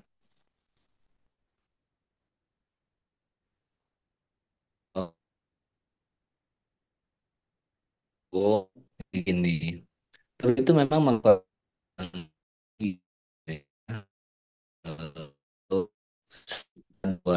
miligram per satu telur. Jadi ukir yang kolesterolnya tinggi memang nggak boleh terlalu banyak, tapi bukan berarti nggak boleh gitu ya.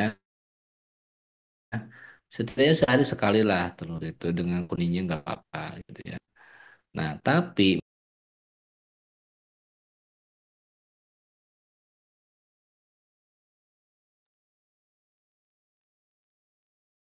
Eh, Dokter Gaga terlempar ya sepertinya.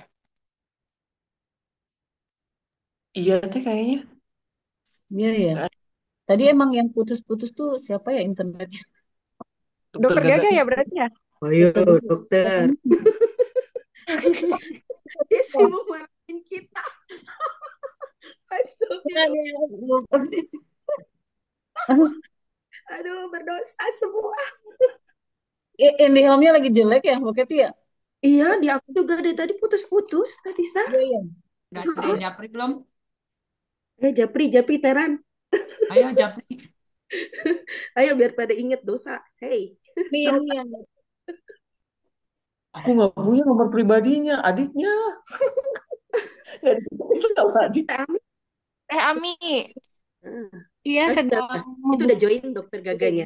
Alhamdulillah. halo Alhamdulillah. Dokter Gaga. Ya, Alhamdulillah halo. bisa bergabung kembali. Maaf ya tadi ya, jaringannya ya. Oke. Sampai mana tadi ya? Eh, telur. Apa tadi Telur. minum ya? Oh, telur, Minum telur apa? ya betul. Iya, jadi telur itu memang kolesterol dalam tubuh itu dibentuk sebagian besar oleh tubuh sendiri. 70% kolesterol dalam tubuh itu dibentuk oleh tubuh sendiri. Dari apa? Dari gula dan karbohidrat. Karbohidrat, makanya udah stoplah gula dan tepung gitu ya. Kalau telur mah aman aja sebetulnya. Setidaknya sekali lah sehari ya. Boleh, nggak masalah. Hanya kalau yang sudah kolesterolnya jelas-jelas tinggi, udah mah gitu ya, udah mah tinggi kadar kolesterolnya di dalam darah. Nah, sedangkan telur itu mengandung kolesterol yang sudah jadi atau tambah tinggi pasti ya. Jadi intinya itu sebetulnya kalau yang kolesterol tinggi perbaiki dulu pola hidupnya. Hentikan dulu tepung dan gula dari makanan sehari-hari. Gitu ya. Baik, berarti kalau normal lanjutkan saja telur, tidak perlu takut kolesterol naik kecuali untuk kolesterol yang sudah tinggi. Selanjutnya berat badan sudah ideal dari Teh Windy, tapi kolesterol tinggi. Apakah pengaruh dari makanan? Solusinya, Dok, makanan apa saja yang menetralkan kolesterol? Oke, kolesterol itu seperti saya sebutkan tadi, bahan utamanya adalah eh, karbohidrat sebetulnya. Gula, gula dan tepung gitu ya. Bahan utama itu yang disentikan. Gimana menetralkannya ya? Menetralkannya setiap makan harus ada sayuran dan nggak boleh kurang buah-buahan 2 kali sehari. Karena buah-buah 2 hari sekali itu akan menyebabkan kemudian tubuh akan mengikat empedu ya ketika kita makan tuh. Empedu itu terbuat dari kolesterol sehingga kolesterol dalam darah turun gitu lah. Jadi untuk menetralkannya adalah buah dan sayur. Sayuran. Tiap kali makan, 3 kali makan sehari harus ada sayuran. Sayur itu tidak harus ibu, aduh repot dong tiap ini harus masak sayur. Yang simple ya mentimun tomat udah. Tomat dan mentimun, gitu ya. Itu juga bisa tuh ya. Ya, Tomat yang dan mentimun. atau salad gitu ya, Dok ya. Salad boleh. Hati-hati bumbunya itu terbuat dari kuning telur juga ya salad tuh. Mayones Baik. itu pakai kuning telur, hati-hati ya. Mungkin ini tadi karena sudah merasa ideal ya, jadi tidak tidak terlalu memperhatikan gula dan tepung. Ini yang rawan juga, Dok, mungkin ya untuk yang berat badannya ideal atau cenderung kurang, Iya, tapi kolesterol tinggi. ya. Berarti kebanyakan gula dan tepung gitu ya. Jadi perbanyaklah dagingnya, gula tepungnya kurangin gitu ya. Baik. Lanjut ke pertanyaan selanjutnya ya, Dok ya. Eh dari Teh Meliana,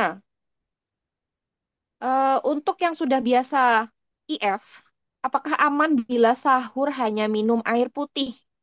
Jadi IF-nya 20/4.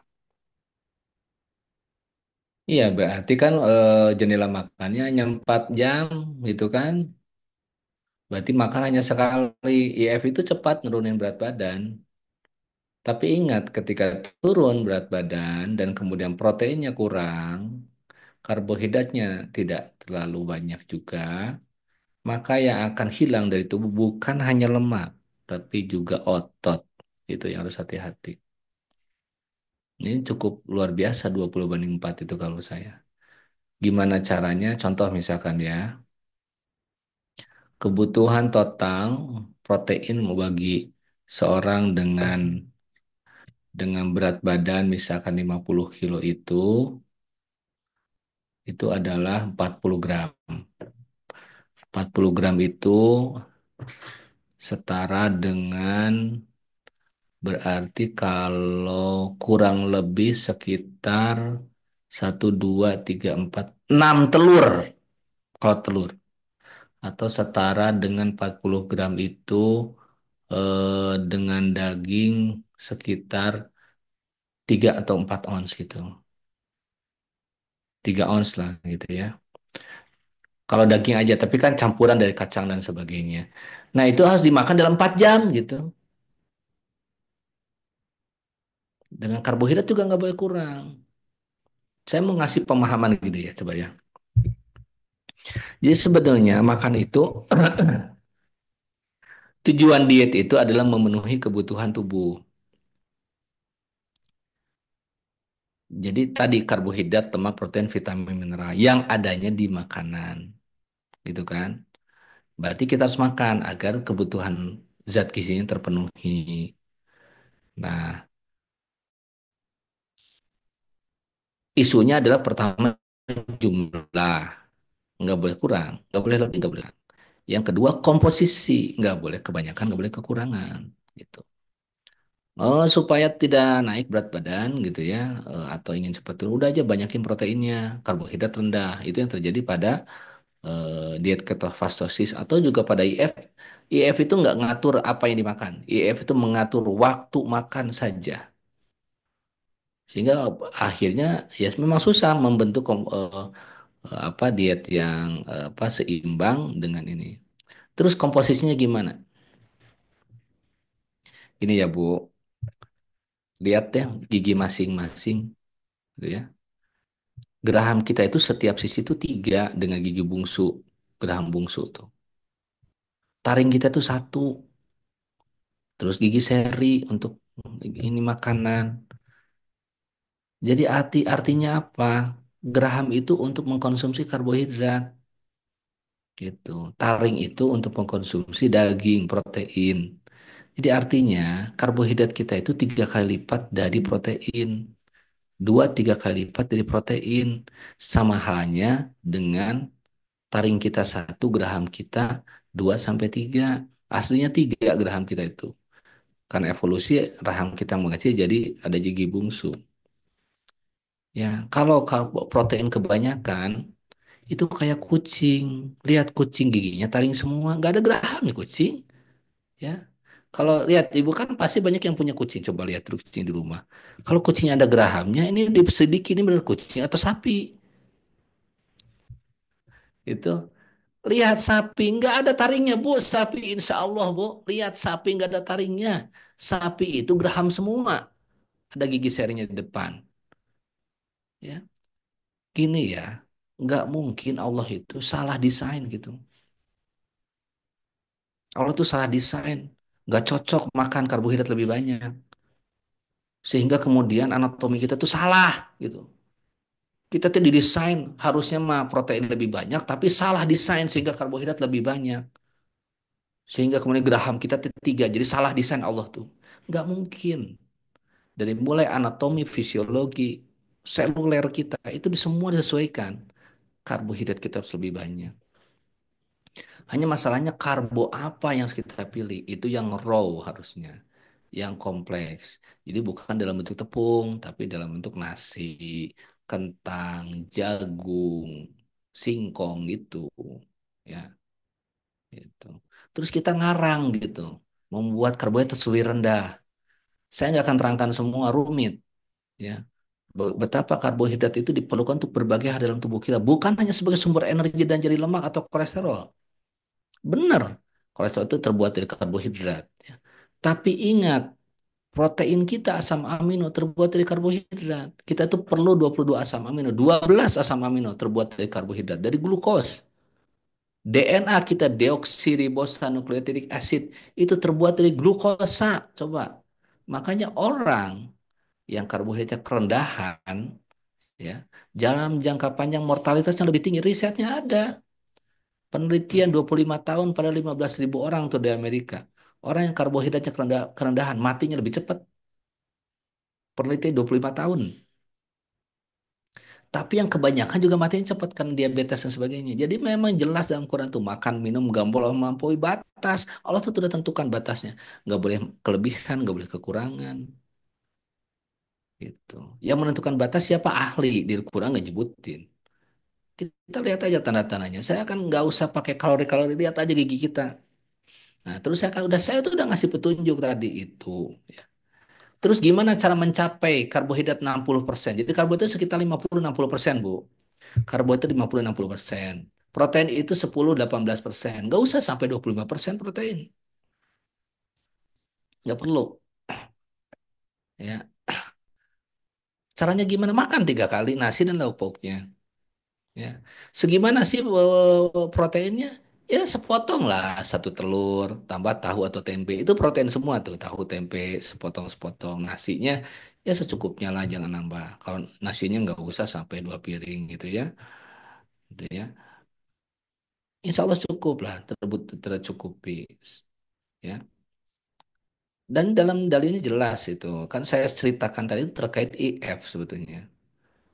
Jadi kan puasa itu sebetulnya intermittent fasting. Puasa kita itu intermittent fasting, jendela makannya berapa?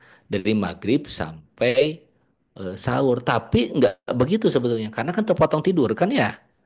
Jadi jendela makan kita itu dari jam 6 sore sampai sekitar jam 9, 3 jam. Ditambah kemudian ketika sahur sekitar sejam, sekitar 3-4 jam jendela makan kita itu. Itu adalah formula terbaik yang Rasulullah contohkan. Terus kita ngarang pakai IF segala. Kalau mau puasa Senin Kamis aja, tambah apa? Tambah ayam muluk. Kalau nggak IF saya berat badannya naik ya perbaiki pola makannya. Kan sudah saya ajarkan, stop gula dan tepung. Kalau saya mah udah percaya sama Rasulullah aja, dan saya yakin sampai saat ini tidak ada satupun bukti ilmiah yang bertentangan dengan Quran dan hadis. Nggak ada satupun. Dan itu keyakinan sebagai seorang Muslim. Setelah orang mau ngomong apa, lihat nanti bukti ilmiahnya. Sampai nanti keluar penelitian jangka panjang tentang IF. Apa benar sehat? Orang terus IF. Dia ketofastosis. Udah muncul tuh. Jurnalnya 2018. Ya. Ternyata yang karbohidratnya kerendahan itu mortalitasnya tinggi. Yang kelebihan juga sama. 2018 sudah keluar di jurnal yang paling top dunia itu Public Health, apa, Lancet, ya. Ditelitinya nggak main-main, 15.000 orang, Bu, diteliti 25 tahun ditelitinya. Mana ada Indonesia nggak yang lakukan penelitian kayak gitu. Jadi semua nggak usah ada penelitian itu, saya udah percaya bahwa yang dikatakan Rasulullah itu benar. Senin Kemis katanya, untuk ini autofagi gitu. Jadi sebenarnya nggak usah ya kita yang tahu gitu macam-macam ya, diet itu macam-macam. Pada ikutin aja Rasulullah. Dari surat Abasa disebutkan apa yang mesti makan. Itu jelas di Al-Quran tuh. Kita mah ya alhamdulillah kita lahirnya sebagai orang Islam dan sampai sekarang tidak ada bukti ilmiah yang bertentangan gitu ya. Kalaupun ada bukti ilmiah bertentangan, bertahun-tahun kemudian terbukti salah gitu. Nanti akan ada penemuan baru lagi. Gitu ya, Bo? Baik. Berarti tadi untuk IF karena dia hanya mengatur waktu ya dok ya, waktu makan. Kalau Iya, misalnya polanya tidak baik juga percuma ya waktunya dipotong-potong seperti itu jika polanya ya belum benar. masalahnya kan 4 jam, Ibu ini kan 4 jam ya. 4 jam ini susah ya. Ngatur makannya gimana memenuhi itu 4 jam. Ya kita aja kan makan dengan puasa gitu ya. Jadi kalau saya sarankan, kalaupun mau ya, teruskan dalam pola Senin Kemis saja, Bu. Pola Senin Kemis, kemudian tambah dengan ayam ulbit. Jadi sebulan itu kita puasa 8 hari, tambah ayam ulbit 3 hari, 12 hari. Jadi hampir setengah dari sebulan kita puasa. Akan naik ke insya Allah nggak naik. Nggak. Tapi makan nasinya yang kebanyakan, stop gula dan tepung. Kenapa orang suka intermittent fasting? Karena ingin makan bebas. karena nggak diatur. Intermittent fasting tidak pernah mengatur yang dimakan. Jadi mau makan apapun dan sebagainya ya boleh kalau IF itu. Nah tapi karena nggak diatur ini yang suka kemudian jadi apa namanya eh, Cheating. iya jadi aneh-aneh tuh ya makan. Gitu ya Bu. Baik, terima kasih dok. Kita lanjut ke pertanyaan selanjutnya ya dok. Terkait apakah benar sayuran hijau penyebab asam urat? Tidak salah ya, bukan sayur aja penyebab asam urat itu. Asam urat itu terjadi yang pertama karena produksinya kelebihan. Apa yang menyebabkan produksi berlebihan? Gitu ya. Kalau kita terlalu banyak mengkonsumsi bahan asam urat, apa itu fruktosa? Fruktosa itu madu atau buah-buahan ya.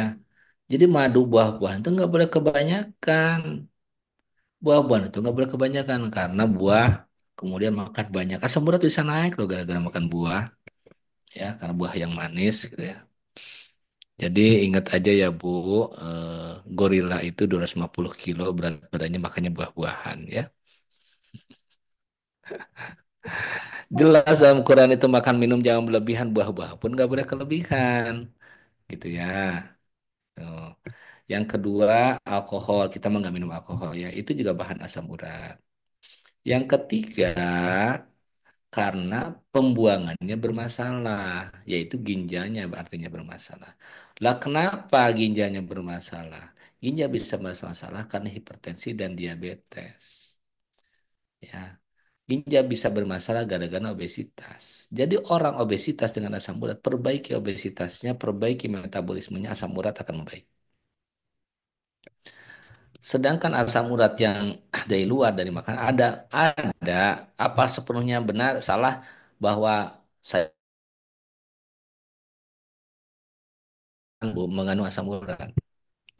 Daging mengandung asam urat, ya, sayuran mengandung asam urat. Kita pilih yang asam uratnya tidak tinggi. Kita hindari yang asam uratnya tinggi. Apa tuh yang asam uratnya tinggi? Daging merah. Daging merah itu asam uratnya tinggi.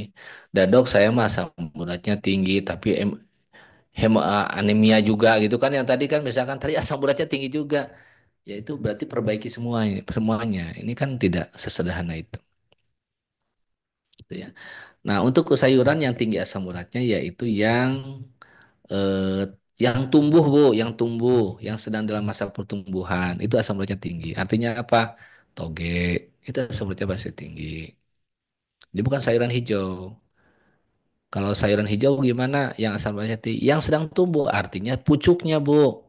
Daun muda, pucuk. Jadi tidak usah hijau sebetulnya. Contoh misalkan sawi, ya. Sawi putih kan gak hijau tuh ya. Tetap asam uratnya tinggi kalau kita makan tengahnya. Yang sedang tumbuhnya asam uratnya masih tinggi.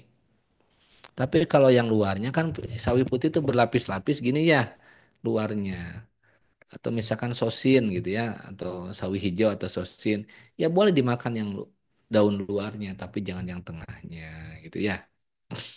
Karena itu asam uratnya cenderung lebih tinggi. Gimana dengan bayam dan kangkung? Nah, kalau bayam dan kangkung memang coba perhatikan, terutama kangkung ya. Setiap ada daunnya, di antara batang dan daun itu tuh ada pucuknya. Jadi kalau bayam kangkung mah hindari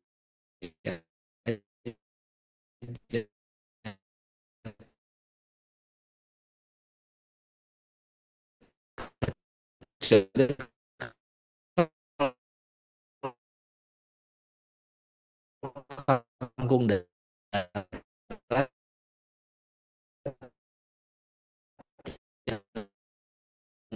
daunnya gede.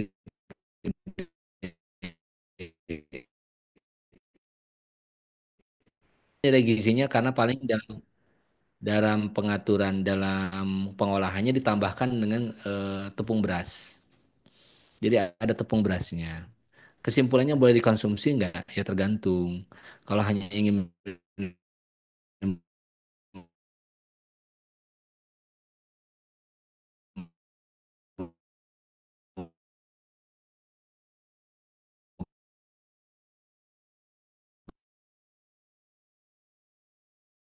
karena rasa kenyang kan suka boleh lah gitu ya.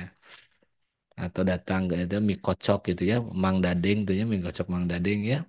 Yang Mang Dading boleh gitu kan, nggak makan bakso kan, jangan baksonya kulitnya, kulit kikil boleh.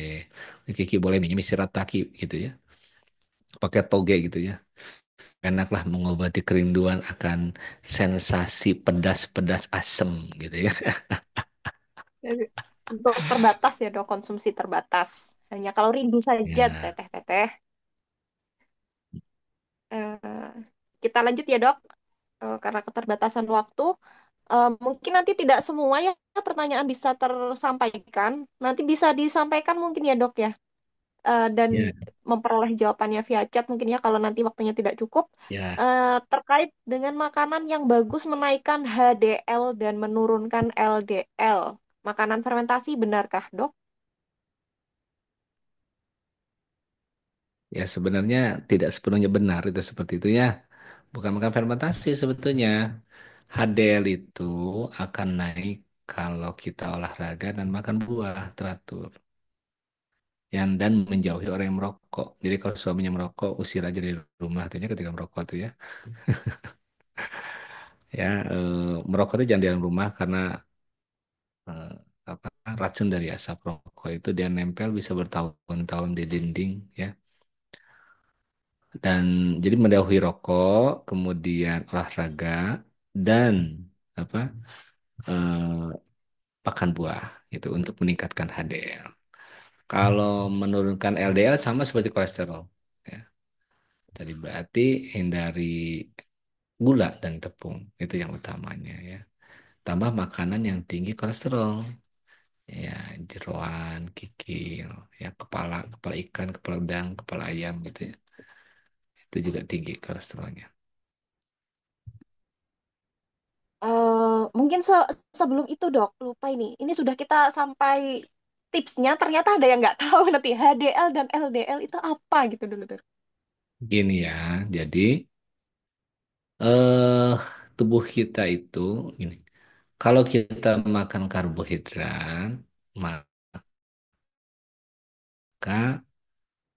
eh, dia akan berubah menjadi glukosa dalam tubuh. Glukosa masuk darah, di darah dia nanti dianterin ke sel-sel yang perlu, ke otak, ke otot, ke olahraga gitu ya.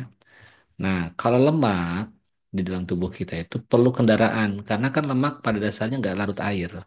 Jadi dia nggak bisa nyampur, berenang-renang langsung di dalam darah. Dia harus pakai kendaraan. Kendaraannya namanya lipoprotein. Nah, jenis-jenis lipoprotein itu jadi kendaraan. Itu macam-macam. Ada LDL, ada HDL, ada kilomikron, ada VLDL sebetulnya. Nah, terus kenapa yang paling sering disebut adalah LDL dan HDL? Karena LDL HDL ini adalah kendaraan yang penumpangnya kolesterol. Itu angkot lah itu mah angkot. Nah, tapi jurusannya beda. Kan angkot ada jurusannya ya. Ya, jurusan liver ke seluruh tubuh namanya LDL. Jurusan seluruh tubuh ke liver nama angkotnya HDL. Gitu. Nah, yang bahaya itu kenapa LDL? Karena dia itu ngangkut kolesterol, ngangkut penumpang yang isinya kolesterol ke seluruh tubuh. Kalau kebetulan kemudian macet tengah jalan menimbulkan kemacetan, itulah yang akan jadi jantung koroner atau stroke, gitu ya. Kan biasanya macet itu di jalan yang sempit, di jalan sempit itu di otak atau jantung, gitu ya. Nah, kalau HDL gimana? Kalau HDL itu sebaliknya, dia ngangkutin penumpang, ngangkutin kolesterol dari seluruh tubuh ke liver. Dia membersihin kolesterol dari seluruh tubuh ke liver. Dia ngangkutin kolesterol dari otak, dari jantung, dari seluruh tubuh. Diangkutin ke liver untuk di clearance-nya, untuk dibuang. Gitu ya. Makanya disebut tak istilahnya. Sebetulnya tidak terlalu benar. Tapi untuk pendekatan lemak baik, lemak jahat gitu kan ya. HDL lemak baik, LDL lemak jahat. Sebetulnya LDL HDL itu bukan lemak. Dia mah angkot. Gitu ya. Angkot sebetulnya. Hanya penumpangnya kolesterol. Jadi yang menyumbat itu sebetulnya kolesterolnya bukan angkotnya.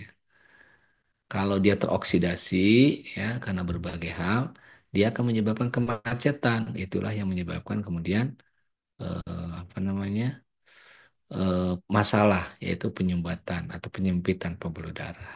Gitu ya. Baik. Cukup ya, insya Allah. Mungkin terakhir dari saya, Dok. Tadi sebenarnya sudah cukup terjawab, tapi mau mengkonfirmasi gitu kan. Kalau misalkan untuk yang, kalau saya termasuk yang kurus, Dok, sebenarnya batas bawah. Nah, kadang ini kan Hmm. seperti yang Teh Windy tadi ya, biar tidak sombong istilahnya, karena ideal atau kurus terus makannya seenaknya gitu. Berarti solusinya harus nanti itu harus rutin mengagendakan untuk cek kesehatan ya dok ya. Kalau untuk memvalidasi apakah sebenarnya terpenuhi nutrisinya atau tidak. Karena ya makannya kayaknya normal aja cukup, tapi kok berat badannya minim gitu dok. Ya, jadi eh, eh, sebenarnya gini, nanti diukur ya, namakan rumusnya indeks massa tubuh yang betul itu ya. Berat badan dibagi dengan tinggi badan dalam meter dikuadratkan. Contoh misalkan berat ibu itu 50, ya tinggi badannya 155. Maka nanti dihitung masing-masing ya. 50 berat badan ya dibagi tadi 50 cm berarti 1,55 kuadrat. Nah, berapa hasilnya? Kalau hasilnya di atas 23 artinya overweight. Di atas 25 obesitas. Normanya berapa? Antara 18,5 sampai 23. Itu normal. Tapi dok kurus, saya emang nggak bilang kurus gemuk, pokoknya mah itu standar kesehatan kayak gitu, gitu ya. Kan gitu ya. Kalau yang biasa gemuk, ketika berat badannya turun, pada indeks massa tubuhnya normal tuh antara 18,5 sampai dengan 23. Kamu tuh jadi kurus gitu, kenapa ada masalah gitu? Ya. Atau misalkan ibunya nanti nanya, gimana kamu tuh setelah menikah malah jadi kurus, padahal bukan kurus, padahal normal, tadinya obesitas gitu. Nah, jadi pakai batasan itu gitu ya. Nah, kemudian kalau sudah berat badan normal gimana? Harus diwaspadai kalau berat badan turun terus. Tadinya indeks massa tubuhnya udah normal sih 23 terus jadi 18, 19, 18, 17. Ini ada sesuatu harus diperbaiki ya. Ya, tapi kalau berat badannya stabil aja, beratnya sekitar segitu, oh, nggak masalah gitu ya. Asal itu tadi tetaplah jaga makan 3 kali sehari, nasi dan lauk pauknya, gitu ya, buah-buahan 2 kali. Tinggal tambah olahraga nanti ya, gitu ya. Udah sehat dah, insya Allah gitu.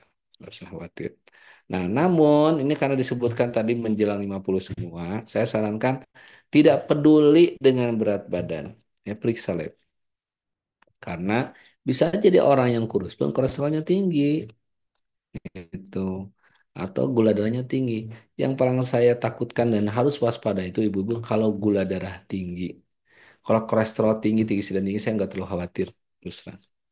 Tapi kalau mulai gula darah tinggi berarti diabetes. Kalau diabetes itu atau mendekati diabetes itu terjadi perubahan metabolik yang lebih kompleks gitu ya dibanding hanya kolesterol tinggi sudah tinggi. Itu mah nggak terlalu masalah kalau menurut saya. Tapi diabetes ini yang lebih bermasalah gitu ya. Jadi hati-hati kalau periksa gula darah puasa, tambahlah HbA1c. Jadi sebetulnya paketnya nggak usah semua diperiksa. Yang basic itu trigliserida, kolesterol, LDL, HDL, gula darah puasa, HbA1c. Ya mungkin harus sedia sekitar 600 kali ya, 600 atau 700 ribu gitu. Kalau bisa 6 bulan sekali atau setidaknya setahun sekali lah nabung ya. Agar kita menjaga kita tetap sehat gitu ya. Oh satu lagi mungkin ya yang suka ada defisiensi itu vitamin D ya. Jadi makanlah kapsul vitamin D ya 1.000 atau 5.000 setiap hari. Kalau tidak mau makan ya nggak apa-apa asal berjemur aja setiap hari ya antara jam 10 sampai jam 1 siang. Jadi kalau punya punya rumah di rumah ada void gitu ya nggak ada siapa-siapa di rumah buka aja tuh punggungnya Bu harus kena sinar matahari langsung sampai terasa agak panas kulitnya gitu. Ya kalau wajahnya khawatir kokolotannya ketinggali gitu nggak usah lah punggung aja dan tangan itu. Punggung aja punggung kelihatan kan. Palingnya bapaknya protes nanti ketika dibuka punggung pun abu jadi hidung kieu. Vitamin D kata dokter Gaga gitu.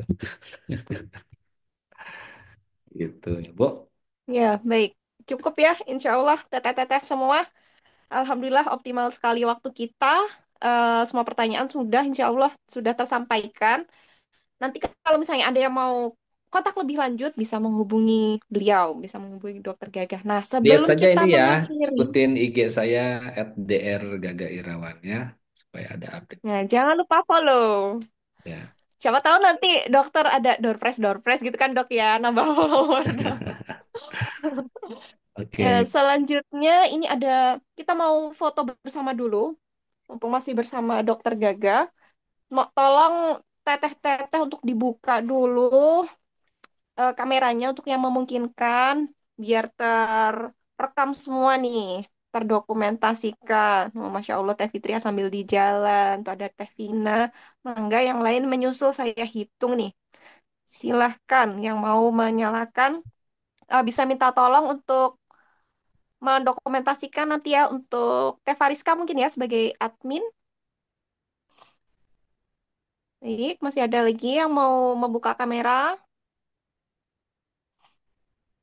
Tuh, saya hitung mundur nih dari 3. Nih, saya kasih kesempatan 3 hitungan untuk membuka kamera ya. 3, 2, 1. Ya, baik, cukup ya. Mungkin yang lain ada yang berhalangan. Bisa dihitung dulu Teh Fariska. Ya, baik, ada tiga halaman ini, jadi harap langsung apa harap ini aja siap standby aja ya. Silakan, saya mulai ya. Oke, sebentar ya, ada 3 halaman. Oke, baik, sudah. Terima kasih. Sudah nggak kerasa ya Teh ya. Alhamdulillah sudah terdokumentasikan. Kemudian selanjutnya ini ada pengumuman door prize dulu. Door prize eh diperoleh oleh Teh Emma sebagai peserta pertama yang bergabung. Masya Allah, on time sekali. Kemudian ada Teh Sally sebagai penanya pertama. Silahkan kepada eh yang berhak memperoleh door prize, Teh Emma dan Teh Sally, untuk menghubungi panitia. Atau nanti akan dihubungi lebih dulu oleh panitia. Seperti itu. Jazakillah khair. Ada tambahan lagi dari panitia mungkin sebelum saya tutup? Cukup? Sudah cukup, Teh. Ya. Terima kasih. Baik, jazakallah khair kepada Dokter Gaga untuk waktunya dan ilmunya pada hari ini. Masya Allah, sangat bermanfaat sekali. Semoga kita terapkan ya, bisa kita terapkan. Ya pelan-pelan, pelan-pelan kita murojaah lagi lah nanti materinya. Kalau tidak bisa langsung ya, jangan terus setelah ini kita buang semua tumbung-tumbung yang ada di rumah gitu ya, atau jangkut-jangkut yang ada di rumah, bertahap bertahap sambil kita evaluasi diri dulu ya, menyadari setelah kita sadar sepenuhnya, kita mulai komitmen untuk memperbaiki pola hidup kita lebih baik. Tadi eh, yang saya catat juga ya di awal, bahwa eh, panduan kita, contoh kita Rasulullah ya, jadi kita berkaca kepada bagaimana Rasulullah mencontohkan menjaga pola makan beliau sehingga bisa sehat